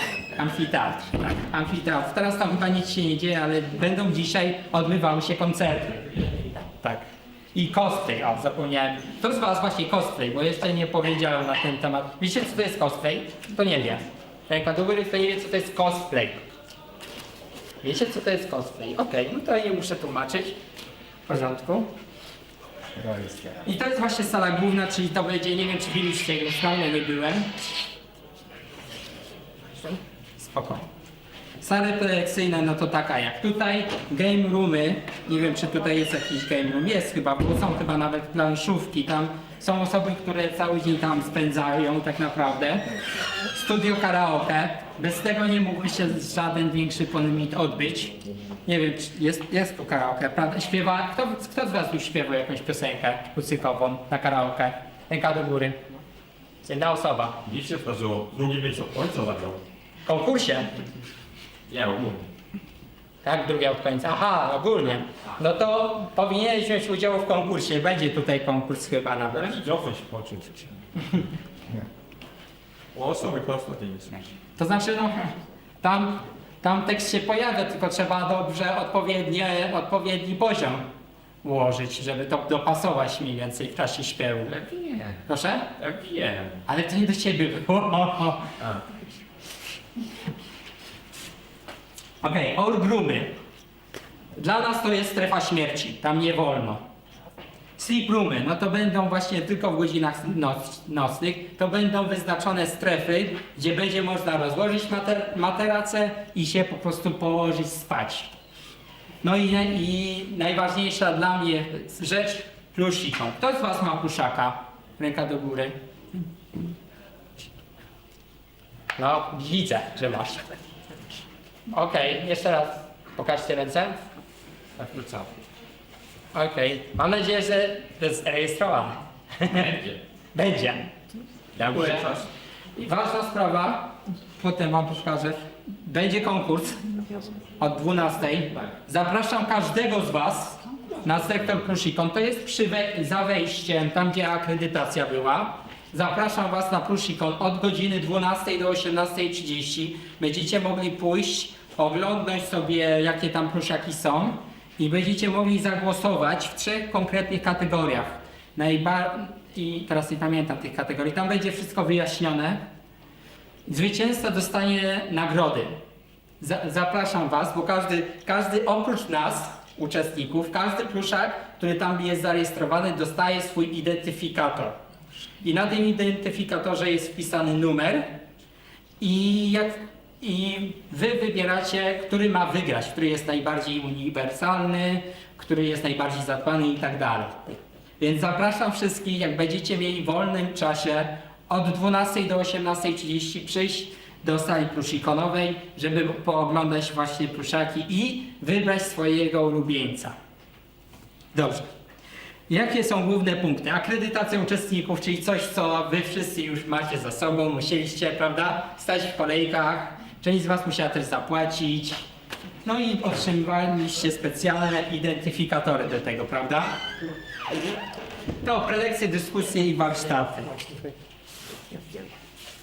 Tutaj w planie jest wszystko dokładnie wymienione. Wywiad ze sławną osobą. No to po mojej prelekcji będzie tutaj parkour pytań, w którym będzie właśnie jedna ze sławnych osób. Jutro też będzie wywiad właśnie z aktorem dubbingowym. Wspólne zdjęcie przed budynkiem, no to tego chyba nie będzie teraz. Chyba nie będzie. Pruszikon, no to mówiłem. No i aukcja charytatywna. Słuchajcie, jeżeli mielibyście spytać się mnie, które atrakcje tutaj są najbardziej interesujące, to na drugim miejscu stawiłbym aukcje charytatywne. To jest tam się zawsze najwięcej dzieje, tam jest zawsze największe ciekawe rzeczy. Tam ogólnie ludzie wydają swoje fanty i licytują, inni licytują tam za duże pieniądze. I te pieniądze idą na właśnie na cele charytatywne, tam na stajnię kucykową, ogólnie rzecz biorąc. Tam się najwięcej dzieje. Więc jeżeli by Wam polecił, to właściwie to na 3. miejscu. Tak, aukcja charytatywna jest na 3. miejscu, na 2. Pruszikon. Niech będzie. Tak. No na 1 to oczywiście. No i karaoke, no to karaoke już wspominałem. Dobrze. Jeżeli chodzi o wypoczynkowe punkty, no to zbiórka w określonym miejscu. Potem, gdzie przystępuje właśnie przydział poszczególnych miejsc. Wykonywane jest jakieś różne czynności, na przykład, nie wiem, jak ktoś chce pograć w piłkę, no to jest to oczywiście wymienione też w planie. Tutaj też macie LARPa, prawda? To będzie też ciekawe wydarzenie, właśnie ten LARP i backball. Ale to będzie dopiero jutro. I to, okej. Wspólne rozmowy i posiłek, no to też można wyjść na korytarz i sobie porozmawiać z nowymi ludźmi, no i nocowańsko, no to już wspominałem właśnie z tymi sleeproomami. No i wycieczkowe, no to zbieramy się w określonym miejscu, są ustalone określone miejsca typowe, na przykład muzea, tak? I ludzie razem idą tam w te określone miejsca. No jest też przerwa na posiłek, afterek i nocowańsko. Dobrze, jakie pamiątki? Właśnie tutaj zły ID zrobiłem. Pamiątki. No to właśnie, jak już powiedziałem, identyfikatory, to jest dla Was, tak? To będzie Wasza pamiątka, że tu byliście. Do tego stoiska, no to jeżeli więcej takich pamiątek możecie kupić właśnie w stoiskach. Jest to zaznaczone w sali, gdzie to jest? Applejack Room, tak? Tam można ciekawe rzeczy, no i aukcji charytatywnej, no to jak już powiedziałem, tam najwięcej fantów zostaje sprzedawanych na aukcję. Jeżeli macie też jakieś swoje upominki, no to też możecie tak na taką aukcję dać. I jak już wspominałem, tam się bardzo dużo dzieje. Ok. No i konkursy, właśnie. Konkursy. Jest, jak już powiedziałem, konkurs Pruszikon, jest konkurs cosplay. Po drodze są tam też jakieś quizy. Ja osobiście zapraszam Was na konkurs o godzinie, zaraz Wam powiem, 23, o 23, tak. I to będzie Igrzyska Śmierci. Tak, Igrzyska Śmierci. Tam będzie pewna nagroda do wygrania. I w tej konkursie nie będzie wymagana żadna znajomość z serialu. Nie będziecie musieli widzieć nic, tylko będziecie musieli wskazać zwycięzcę. A to jest total random, więc każdy tu może wygrać. Dobrze. Kucykony z ostatnich lat. Z tego co mi się wydaje, bo oczywiście nie byłem na wszystkich ponemitach w życiu, to jest chyba trzeci, prawda? Tak. Kucykon. Pierwszy był w 2019 roku i był podobny do tego, co jest teraz. W sensie, że najpierw było jedna placówka, a potem wszyscy pojechaliśmy do Mińska, chyba tam do działek, Pod Mińskiem Mazowieckim. pod Mińskiem Mazowieckim, zgadza się. Tam był też koncert zespołu chyba z Rosji, nie pamiętam jak się ten zespół nazywa. Byli też tam były też tam youtuberzy jacyś sławni, prawda, z 4 liter chyba, czy jakoś tak. Ostatni Kucykon był w 2023 roku, też w Warszawie i on się odbywał w jednej placówce przez cały czas. Więc teraz można powiedzieć, wróciliśmy do korzeni i mamy w dwóch różnych, Kucykon w tym roku mamy w dwóch różnych lokalizacjach. Dobrze. Czy ktoś ma pytania odnośnie mówcie, odnośnie różnych atrakcji, które będą? Czy ktoś ma jakieś pytanie? Jeżeli sprawdzał pan, proszę? Techniczne pytanie co do ścieżki, bo na początku będzie też talaczy z prezentacją uczestników.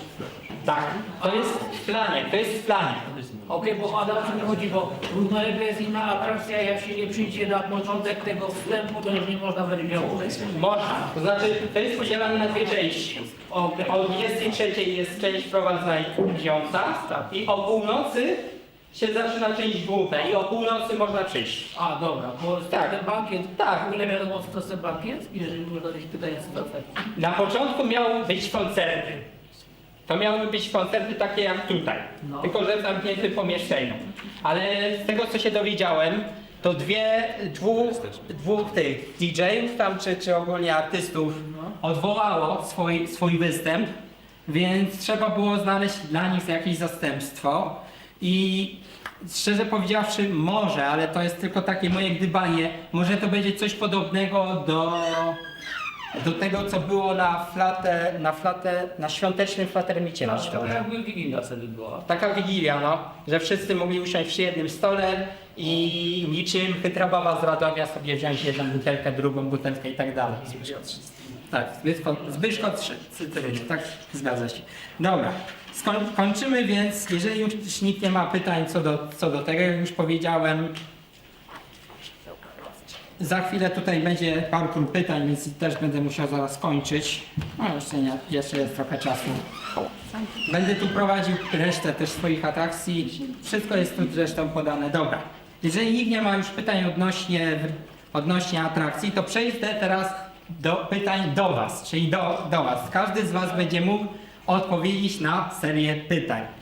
Będzie to po prostu chodziło o to, ręka do góry, kto mówi tak, ja Was spokojnie policzę, zobaczę, kto powie tak, kto powie nie, to tylko tak dla zabawy, prawda? I to jest, że każdy z Was spokojnie będzie mógł odpowiedzieć tak albo nie. Gotowi? Tak? Tam ktoś rozmawia, to chyba nie są gotowi, no ale dobra. Oto pytanie numer 1. Jeszcze nie. Najpierw część pierwsza. Pytania ogólnotematyczne. Tak, pytanie numer 1. Czy rozmawiasz o kucykach? Ręka do góry, to mówi tak.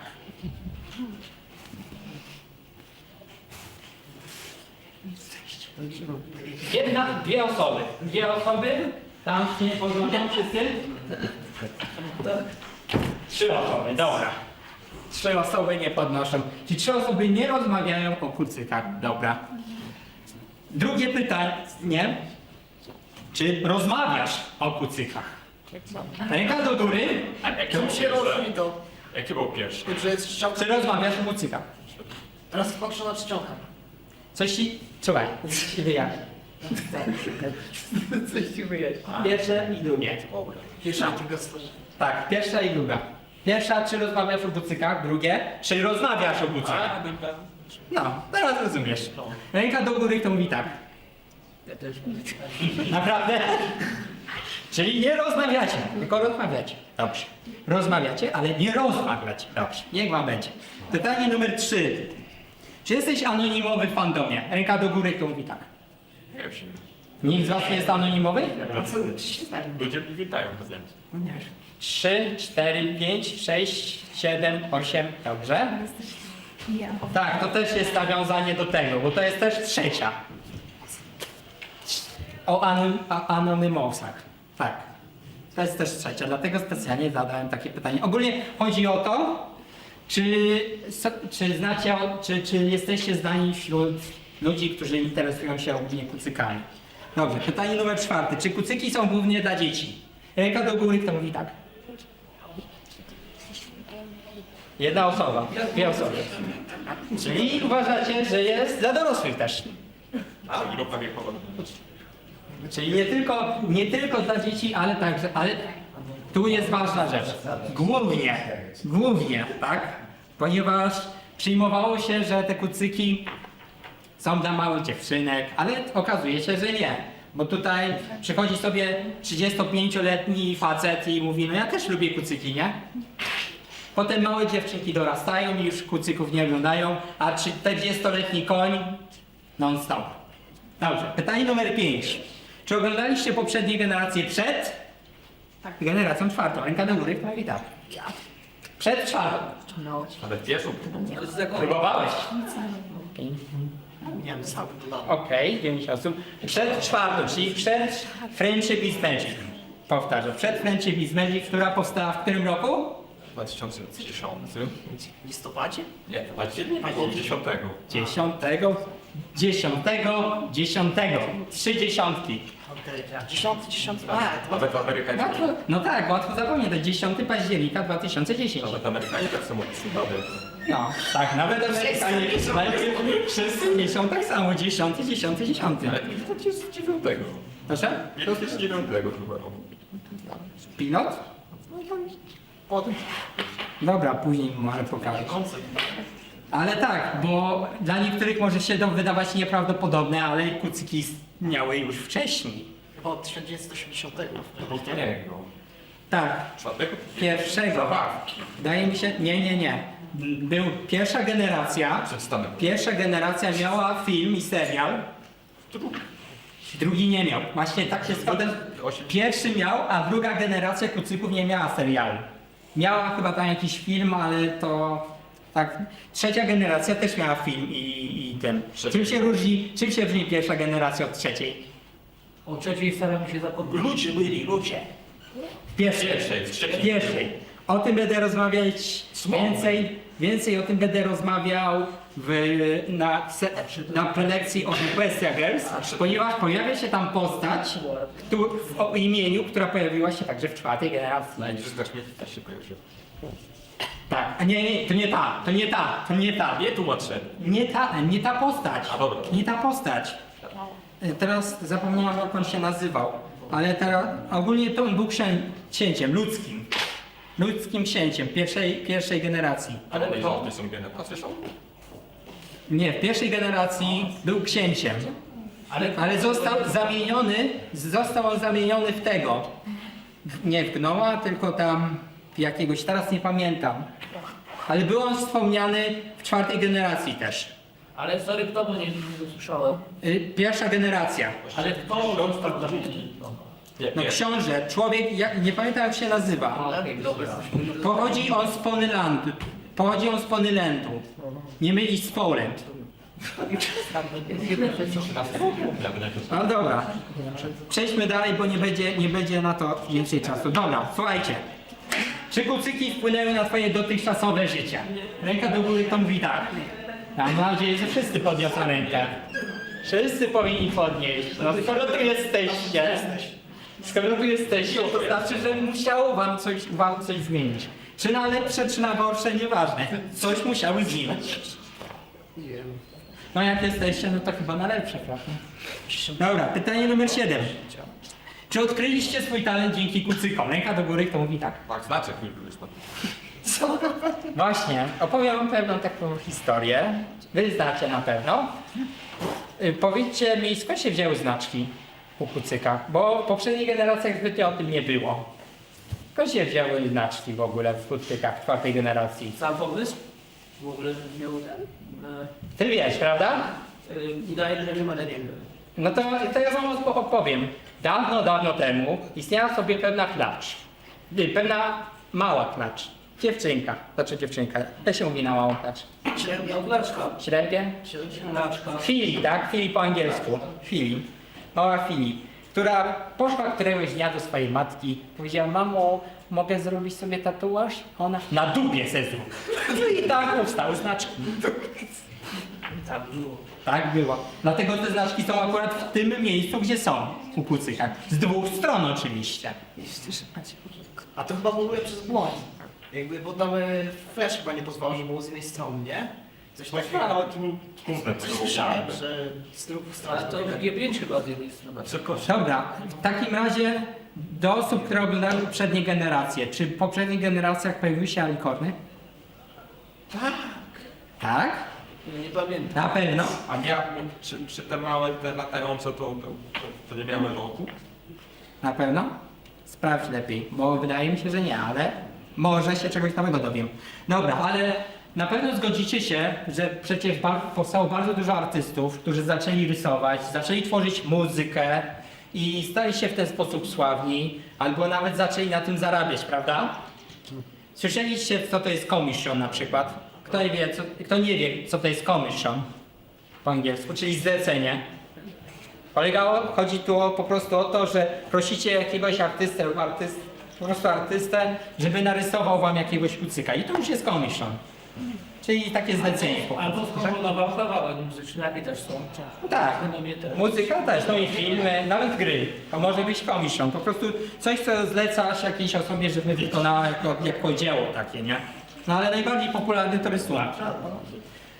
I rzeczywiście znam wiele takich osób, które się przyznaje do tego, że nie wiedziały, że na przykład potrafią rysować, albo że potrafią w muzyce pracować. I rzeczywiście jest takich osób całe mnóstwo. Dobra, no i numer 8. Czy poznaliście w fandomie prawdziwego przyjaciela? Ręka do góry, kto poznał?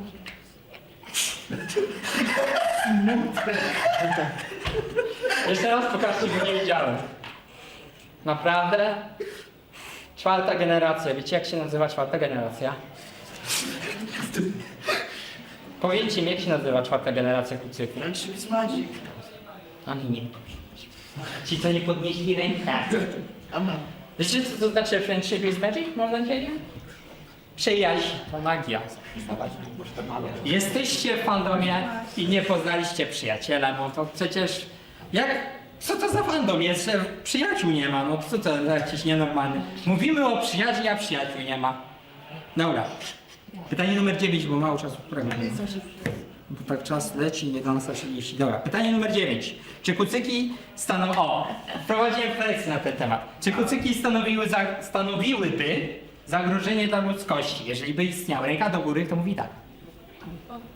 Zagrożenie dla ludzkości. No, widzę, że wiele osób się zgłasza. Cieszę się, że podzielacie zdanie takie jak ja. Oczywiście, że stanowiłyby. Dlaczego? Bo mają magię. Tak, to jeden z powodów, ale tak, to prawda, bo mają magię. Ta magia może nas zniszczyć.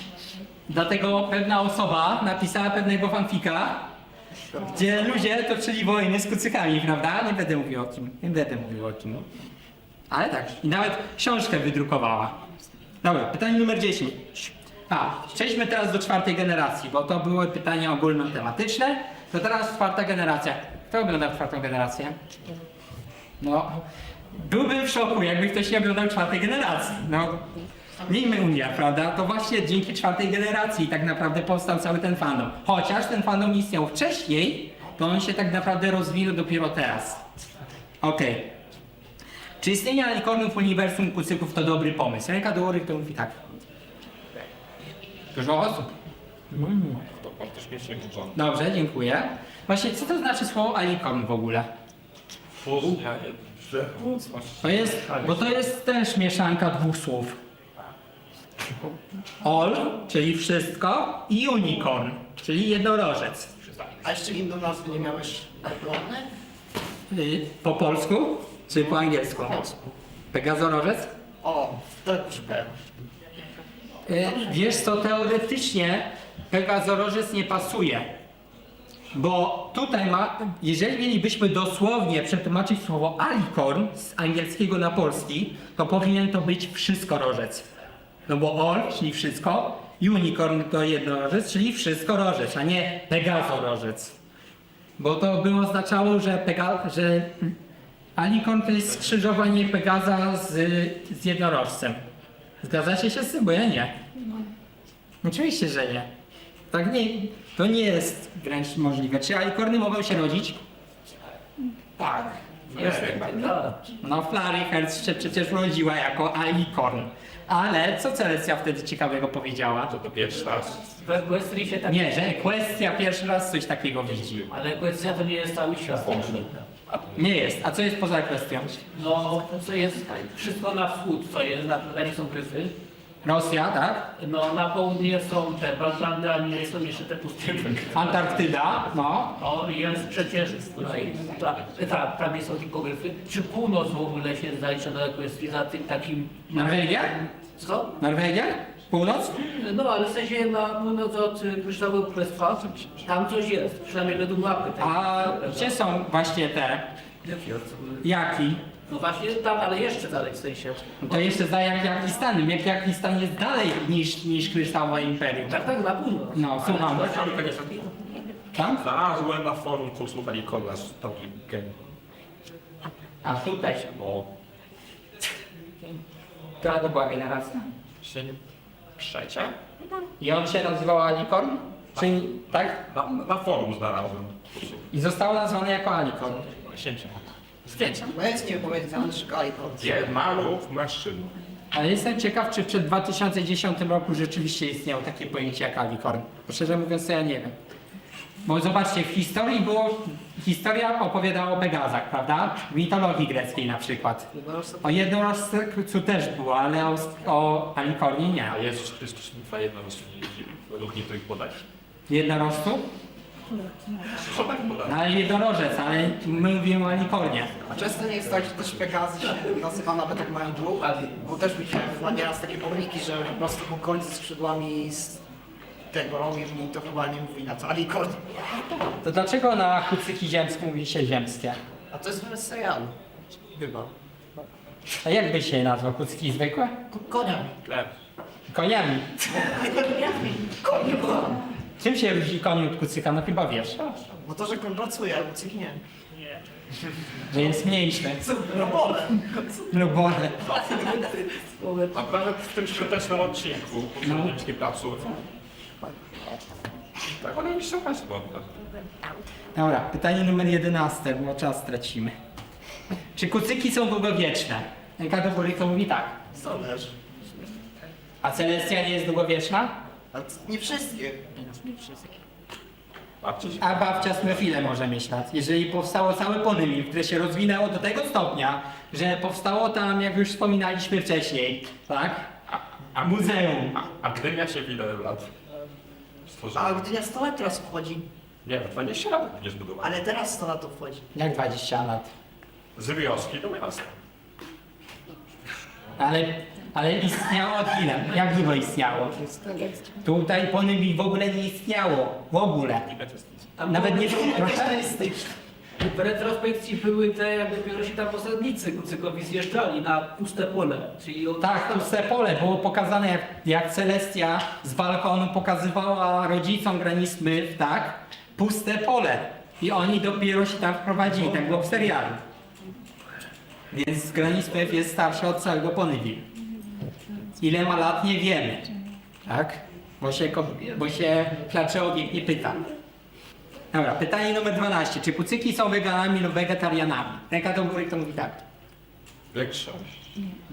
O, widzę, że uważacie, że są mięsożerne, dlatego że świnie hodują, tak?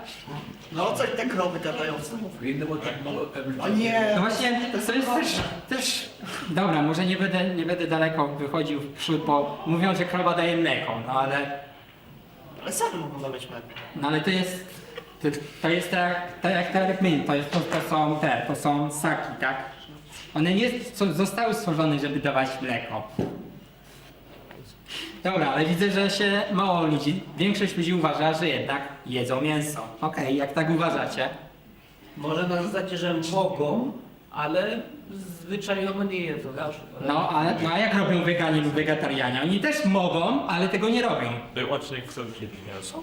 Chyba nie. Ale mi tu chodzi bardziej o to, że fizycznie są w stanie trawić mięso. Czyli jak kucyk zażera jakiegoś innego zwierza, to nie będzie. Znaczy ten kucykowi A z drugiej strony, jeśli nie mogą, to już można ich nazywać wegetarianami, ponieważ nie jest decyzja Czyli choroba szalonych kucyków to się będzie nazywała. Nie szalonych krów, tylko szalonych kucyków, że będą swoje matki jadły, tak? No, w porządku. Dobra, pytanie numer 13. Czy trzeci sezon jest najgorszym sezonem G4? Trzeci sezon. Ręka do góry, kto mówi tak. Jest najmłodszy. Poczekaj, nie wybiegaj w przód. Ręka do góry, kto mówi, że jest najgorszy trzeci sezon. Dobra, to ja wam powiem, co ciekawego dowiedzieliśmy się w tym trzecim sezonie. Pierwsza rzecz, tak jak tutaj zostało powiedziane, jest to jedyny sezon, który liczy 13 odcinków. Wszystkie pozostałe mają 26. Wszystkie. Jest pierwsza rzecz, która... To był ogólnie sezon, kiedy fandom miał chyba największy kryzys, dlatego że właśnie, po pierwsze, było 13 odcinków, po drugie, pomimo tego, że mamy 13 odcinków, to mamy tu chyba aż 3 antagonistów, którzy zostali nawróceni. Aż 3. 40 się liczy. Proszę? 40 się liczy, który uciekł. Pies? To też strzela głowami. Nie o nim mówię. Babsit, pierwsza. O, no to tak mam. Była, nieważne. Się liczy jako antagonistka, będę o tym prelekcję prowadził, ale się liczy. To jest Babsit, tak? Trixie, która miała amulet alikornów. Znam? No tak, No tak, no to był trzeci sezon. No i Discord. tak. A oni nie chcieli to umyć akcji, bo sezon się miał kończyć. Nie przypadkiem. Wiesz co, Właśnie to jest ciekawe, słucham, coś tam mówi. nie pamiętam nazwy tego czegoś, ale gdzieś czytałem, że ogólnie bardzo często, jeżeli chodzi o takie, nazwijmy to seriale, animowane czy nie, to jest taki proces, który mówi, że trzeba ileś tam odcinków nakręcić, bo tak się przyjęło i to akurat się przełożyło na 2,5 jakby sezonu. Dlatego trzeci miał mniej, żeby to nie dlatego, że coś tam nie pykło, tylko tak miało być od początku. To się jakoś nazywało w amerykańskiej nomenklaturze ten zabieg, nazwijmy to tendencyjny. Czytałem takie coś gdzieś chyba na Westradeli, nie pamiętam czy nie i wiesz co sprawdza. Ale u nas wie, że tak to po prostu miało być i tak było. Dlatego od czwartego już potem jak panowe decyzje, że kręcimy dalej, to już był pełny. Ale powiem ci to trochę co innego, bo tak się składa, że ten trzeci, że zazwyczaj jak jest, tak było w przypadku, nie wiem, kojarzysz na przykład, to się nazywa Totalna Porażka, na przykład, bo tam też masz podobną sytuację, że masz też 26 odcinków i trafia się taki sezon, gdzie jest tylko 13, ale po tych 13 odcinkach pojawia się nowy od razu, czyli to jest jakby kontynuacja. Koniec jednego jest kontynuacją drugiego i to jakby zazębia się, a tutaj tego nie ma. 13 sezon się kończy i koniec, nie ma tak jakby kontynuacji trzeciego, prawda? No nie ma, bo czwarty to już jest taki osobny sezon. No to tak. No i jest trzecia jeszcze rzecz, o której nie wspomniałem, oprócz tych antagonistów i liczenia odcinków. Słuchajcie, Twilight została likornem, została księżniczką. To nas odeszło od tego. No, Bardzo dużo ludzi odeszło z fandomu przez właśnie to jedno wydarzenie. Znałaś takich ludzi? Tak. o kurczę. Znam takich ludzi, którzy odeszli z fandomu, ale Powrócili? nie powrócili. Ale niektórzy by nie powrócili. Wiesz co, Nikt nie powrócił. prawie ze wszystkich osób, które znam, to nikt. Które ja znam. Sylwester. A przynajmniej nie przypominam sobie, żeby ktoś powrócił po tam paru latach, nie? Bo tam pamiętam jeszcze z tych pierwszych sezonów, jak jeszcze sprzed tego trzeciego sezonu, bo to był chyba 2013 rok? Tak, plus Tak, minus. 3 lata. A po tym sezonie pojawiło się coś jeszcze. I to jest właśnie to, co ty mówisz, być może, ale to jest tylko taka moja spekulacja, że być może, ale nie jestem pewien, bo chyba może ten trzeci sezon był taki krótki, bo jest kwestia, wiesz. A no tak. Bo wtedy pojawił się pierwszy film ale nie jestem pewien. Teraz nie pamiętam. To było 13 lat temu. Więc teraz tego nie pamiętam, ale pojawił się wtedy film. Bo ogólnie był tylko serial. Pierwszy sezon, drugi sezon. I jak się pojawił trzeci, było 13 odcinków i potem pojawił się Equestria Girls. Po tym trzecim sezonie. Była Equestria Girls i potem pojawił się czwarty sezon. Ale czy to jest prawda, to ja nie wiem. To nie dam sobie głowy udbać. A co do skrzydeł Twilight, podobno Lauren Faust też gdzieś tam napisała, że właśnie zaskoczona i nagle w życiu nie poszła w taką stronę fabularną. Znaczy, powiem inaczej, to było do przewidzenia, że tak się może stać. W końcu to jest następczyni Celestii, tak? Więc można było się tego spodziewać. Tylko trochę za szybko. Trochę za szybko. Wydaje mi się, że najlepiej to byłoby, kiedy dogadała się z Muntersem. Bo to jest takie naprawienie swojej przeszłości. Ale o tym będę mówił więcej na prelekcji o antagonistach. Teraz nie będzie na to niestety zbytnio dużo czasu. Dobra, idziemy dalej, bo mało czasu zostało. Oj, czy skończyłem? Czy Twilight... no właśnie. Co do tego, czy Twilight powinna zostać jednorożcem zamiast będąć władczynią Equestrii? Ręka do góry, kto mówi tak. Okej, rozumiem. No, skoro to jest następczyni Celestii, no to ma sens. Dobra, pytanie 15. Czy Celestia poddaje Twilight wszelkim niebezpiecznym próbom? Na ten temat, ręka do góry widzę, już podnosicie. 4 osoby, 5, 6, 7, 8, 9, 10. Okej. Taka czarna, Proszę? Twilight to taka czarna siła roboczy. I to na studiach. Ale próbą, nie jest, że ona jest od czarnej roboty, tylko próbą. Tak jak z tym biletami na przykład, zamiast dać 6 biletów do Arienie i tak dalej. Ale jak już wspominałem, o tym będę rozmawiał na prelekcji pod tytułem Rola antagonistów NLP. Dobra, pytanie 16. Czy nawracanie nie jest nadużywane? Ręka do góry, kto mówi tak. Czy nie jest nadużywane? Że tych antagonistów było tak dużo, nawróconych na dobrą ścieżkę, że to aż głowa boli. To uważa, że tak, że jest... nadużywane. Co? Tak, to jest, że nie jest nadużywane, a nie, że są nadużywane. Źle sformułowane pytanie. Dobra, Jest tam. nie ma tu tego nie. Kto uważa, że jest nadużywane? Ręka do góry. Nadużywane, czyli że za dużo złych zostało nawróconych na nową ścieżkę. Dobra, tak pół na pół widzę jesteście, dobra. Więcej na ten temat będę rozmawiał na prelekcji pod tytułem Rola antagonistów MFE. Dobra. Czy Main Six powinien dostąpić tych samych zaszczytów co Twilight? Ręka do góry, kto mówi tak. Zostali Aragornami w sensie? No między innymi, ale nie tylko. Na przykład, żeby tam, tak jak masz Cadence, która panuje nad całym kryształowym imperium, tak? A Luna i Celestia resztą. To one też by mogły tam różnymi krainami, na przykład Rainbow Dash Cloudsdale panować, Reality jako Manhattan i tak dalej. Ręka do góry, kto mówi tak. Widzę, że nie, że jest dwie osoby, dobra. Pytanie numer 18. Czy człowiek realny... O, to jest ciekawe pytanie. Czy człowiek realny powinien pojawić się we kwestii? Ręka do góry, kto mówi tak. Realny, czyli taki jak ja na przykład. Że powinien się pojawić. Tak. Że uważasz, że powinien. 14 było, co jest stwierdziła, że tego nie Czyli uważacie, że nie. To byłoby najgorsze zło, jakie byłoby możliwe. No i ja się z wami zgadzam. A czyli taka postać z Equestria Girls na przykład w formie człowieka. Ręka do góry, kto mówi tak? A będę mówił, jakbyś powtórzył pytanie, Że jakby nie człowiek realny, czyli taki, bo tutaj mówiliśmy o człowieku realnym, czyli taki jak, nie wiem, kosmiczny mecz, tak? Masz człowieka normalnego, który jest wśród bandy oszołomów. No to tak samo tutaj, że pojawiłby się taki człowiek normalny, jak ja na przykład, nie? Dobra, pytanie 19. Czy serial G4 powinien mieć więcej sezonów i być kontynuowany? Ręka do góry, kto mówi tak. No był komiksowy sezon 10, Tak. ale fajnie jakby był też tak. Dobra, dziękuję. Myślicie, że powróciliby? Czy albo szósty będzie takim trochę kalką z czwartego? Ciężko stwierdzić w tym momencie. To znaczy piątka się okazała ślepym zaułkiem w sumie, więc podejrzewam, zrobię to, co już kiedyś pykło, tylko że... Tak, więcej.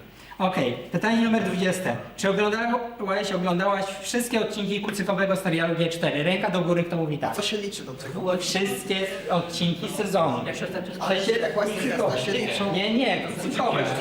Kucykowe masz tu napisane, kucykowego serialu. Czyli nie Equestria Girls. Wszystkie 9 sezonów. Co A te specjalnie się liczą? Nie wiem. Serialu. Kiedyś to będzie sezon. Wszystkie jest bardzo Ile było sezonów? 9, tak? Wszystkie z wyjątkiem trzeciego po 13. Jeszcze raz, to oglądam wszystkie? Dziękuję. Dobrze. Pytanie numer 21. Aha, to pytania od uczestników. Czy macie wy jakieś pytania dotyczące czwartej generacji? Nie macie, dobrze. To przejdźmy teraz do trzeciej części, czyli do serii Equestria Girls. Ale wiecie co? Z racji tego, że nie starczy mi czasu, no nie, 13 minut.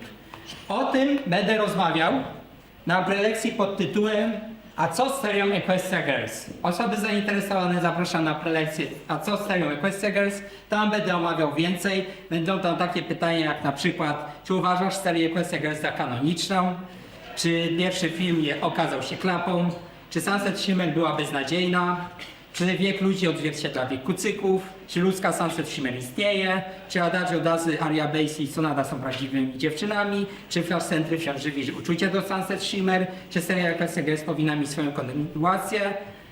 No i tyle, dobra. Czas do fandomu. Pytanie numer 29. Czy fandom umarł? Ręka do góry pomówi tak. To jest jak Feniks, pojawia się. Jedna osoba się była. A dlaczego tak uważasz? No umiera cyklicznie. Cyklicznie umiera, tak. Było już to pytanie. Było już to pytanie, tak? Jeżeli fandom w tym tygodniu umarł już 2 razy, to znaczy, że jest wtorek, prawda? Tak. Tak. A do mnie umarł jak Twilight dostarczy był? On codziennie umiera. To też jakiś dzień. Już zanim się powstał, to już umierał. Serio. Przed czwartą generacją nawet. Już było nawet pierwsze takie gadanie. Dobra. Czy fandom broni jest to podjęł fandomu fury? Ręka do góry, kto mówi tak. Fury to ogólnie osoby, które interesują się postaciami antropomorficznymi, zwierzętami ogólnie antropomorficznymi. Ręka do góry, kto mówi tak. Nikt. No proszę. A znaczy no... Znalazło parę... Zapraszam Was w takim razie na prelekcję pod tytułem Fandom Bronies a inne fandomy, którą będę prowadził tutaj o 19:30 i tam będziemy dyskutować właśnie na ten temat. Czy to jest podbiór, czy to nie jest podbiór, czy to jest co innego. Będziemy o tym dyskutować później. Dobra, pytanie 31. Czy fandom miał wpływ na kanon serii MLP? Ręka do góry, kto mówi tak. Znaczy na pewno były odcinki, które były nawiązaniem totalnie takim jakby fanserwisem, nie? To odcinek Na przykład Słynny odcinek Serny, tak? Serny. Który był, na pewno pokazał hasło, że wie, że fandom istnieje. Derki. I to w teorii no, zrobione było coś bardziej pod fandem. Derki.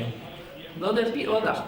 Derki. No przecież jej oczy był błąd, tak? Tak. I później to naprawili, ale przywrócili, ponieważ fandom nie mógł tego wytrzymać i miał wpływ. Ale cenzura została.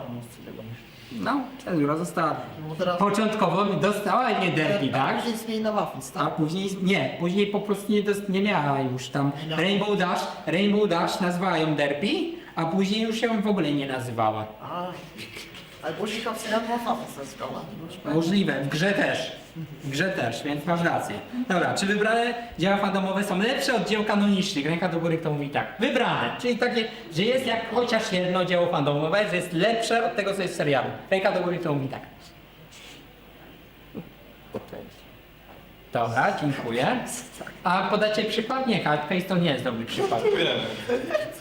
Czy podacie jakiś przykład, który jest lepszy od serialu? Equestria War? Equestria War? Kojarzy, kto z Was kojarzy? 4 osoby, dobra. Gdybyśmy mieli czas, to byście mogli opowiedzieć, ale czasu nie mamy, a tu już jest no właśnie za 10. Dobra, pytanie 33. Czy fandom mafiała na punkcie shippingów? Shipping to ogólnie jest związanie jednej postaci z drugą. Dowolną. Dowolna postać z dowolną. Romans jednej postaci z drugą. Romansują na przykład, nie wiem, krzesło i stół. Na przykład, romans jest, proszę bardzo. Postać, nie wiem, podajcie jakiś przykład romansów takiego. Tom, na przykład Tom i jak się nazywał ten patyk, który, zwierzę tego, chłopaka Mod, nie pamiętam. Szykują kamienie. No ogólnie Tom to jest duży głaz, prawda? Pupilek reality. Ale tak, szypują jedne z drugim. Dobra, przejdźmy dalej. Pytanie numer 35. Czy można być normalnym będąc w fandomie? Ręka do góry, to mówi tak. Jeszcze ja. Można być Dobrze, dziękuję. Okej. Czy można? Nie czy się jest, tylko czy można być normalnym. To jest ważne pytanie, czy można, nie czy się jest. Dobra, pytanie 36. Czy spotykasz co? Co? Co? 30? Co? Jeszcze raz. Ja? Nie wiem, coś tam... Nie, ja nic. Nic? Chyba, żebyś wrócił do poprzedniego pytania, mam taką tą myśl pewną. Tutaj? Proszę. Bo to pytanie zakłada, że nie jest się normalnym, jak będąc w fandomie, czy można być normalnym? Tak to kurde mocno. No. Czyli pierwotnie nie jest się normalnym, ale czy można być normalnym? Tak o to chodzi. W pewnym sensie. Okej. Dobra, czy spotykasz się z nietolerancją do fandomu? Ręka do góry, kto się spotyka? Ale Współczuję to wam. bardziej śmieszy niż że się przejmuje człowiek. Ale i tak wam współczuję. No cóż, Takie coś właśnie usłyszałem. ale każdy ma swoje zainteresowania. Pytanie numer 30. Teraz przejdźmy do udziału w społeczności. Pytanie numer 37. Masz o celu opony sonetu? Już pytałem, więc pomijam. 28. Czy wspierasz jakichś fandomowych twórców? Albo finansowo, albo im jakoś pomaga. Ręka do góry, kto pomaga. Obojętnie, czy to finansowo, czy tam jakoś wspierasz, czy... Komisze się liczą. No też, bo to w sumie pomysły dajesz tak i one Dzisiejsze wchodzą. zakupy? Proszę? Dzisiejsze zakupy? A Jeżeli to od twórców, to tak. Jeżeli to od fandomowych twórców. Okej. Jeżeli to od fandomowych twórców, a nie na przykład Biedronki, nie? Biedronki, ale mi się przyda wsparcie z Biedronki. Dobra, pytanie 39. Czy żyjesz fandomem na co dzień? Ręka do góry, kto mówi tak? 2, 3, 4, 5. Znaczy ja Okej, czyli większość nie żyje na co dzień fandomem. Podkreślam słowo fandomem, nie kucykami. Nie ma, za późno. Dobra, podsumowanie. A jakie są wasze przemyślenia co do fandomu? Co byście wypowiedzieli? Jak wam się ten fandom podoba? Osoby, które znają już ten fandom. jest po... Dużo można powiedzieć, za dużo. No właśnie, kurde, tak słyszę, że brakuje nam słów. aż kurde nie słyszę. Ale nie wiem, gdzie go zacząć. No. Nie wiesz od czego zacząć. No, szkoda. Dobra. No i to byłoby na tyle. Dziękuję bardzo wszystkim za... Jak już powiedziałem, zapraszam was na moje prelekcje.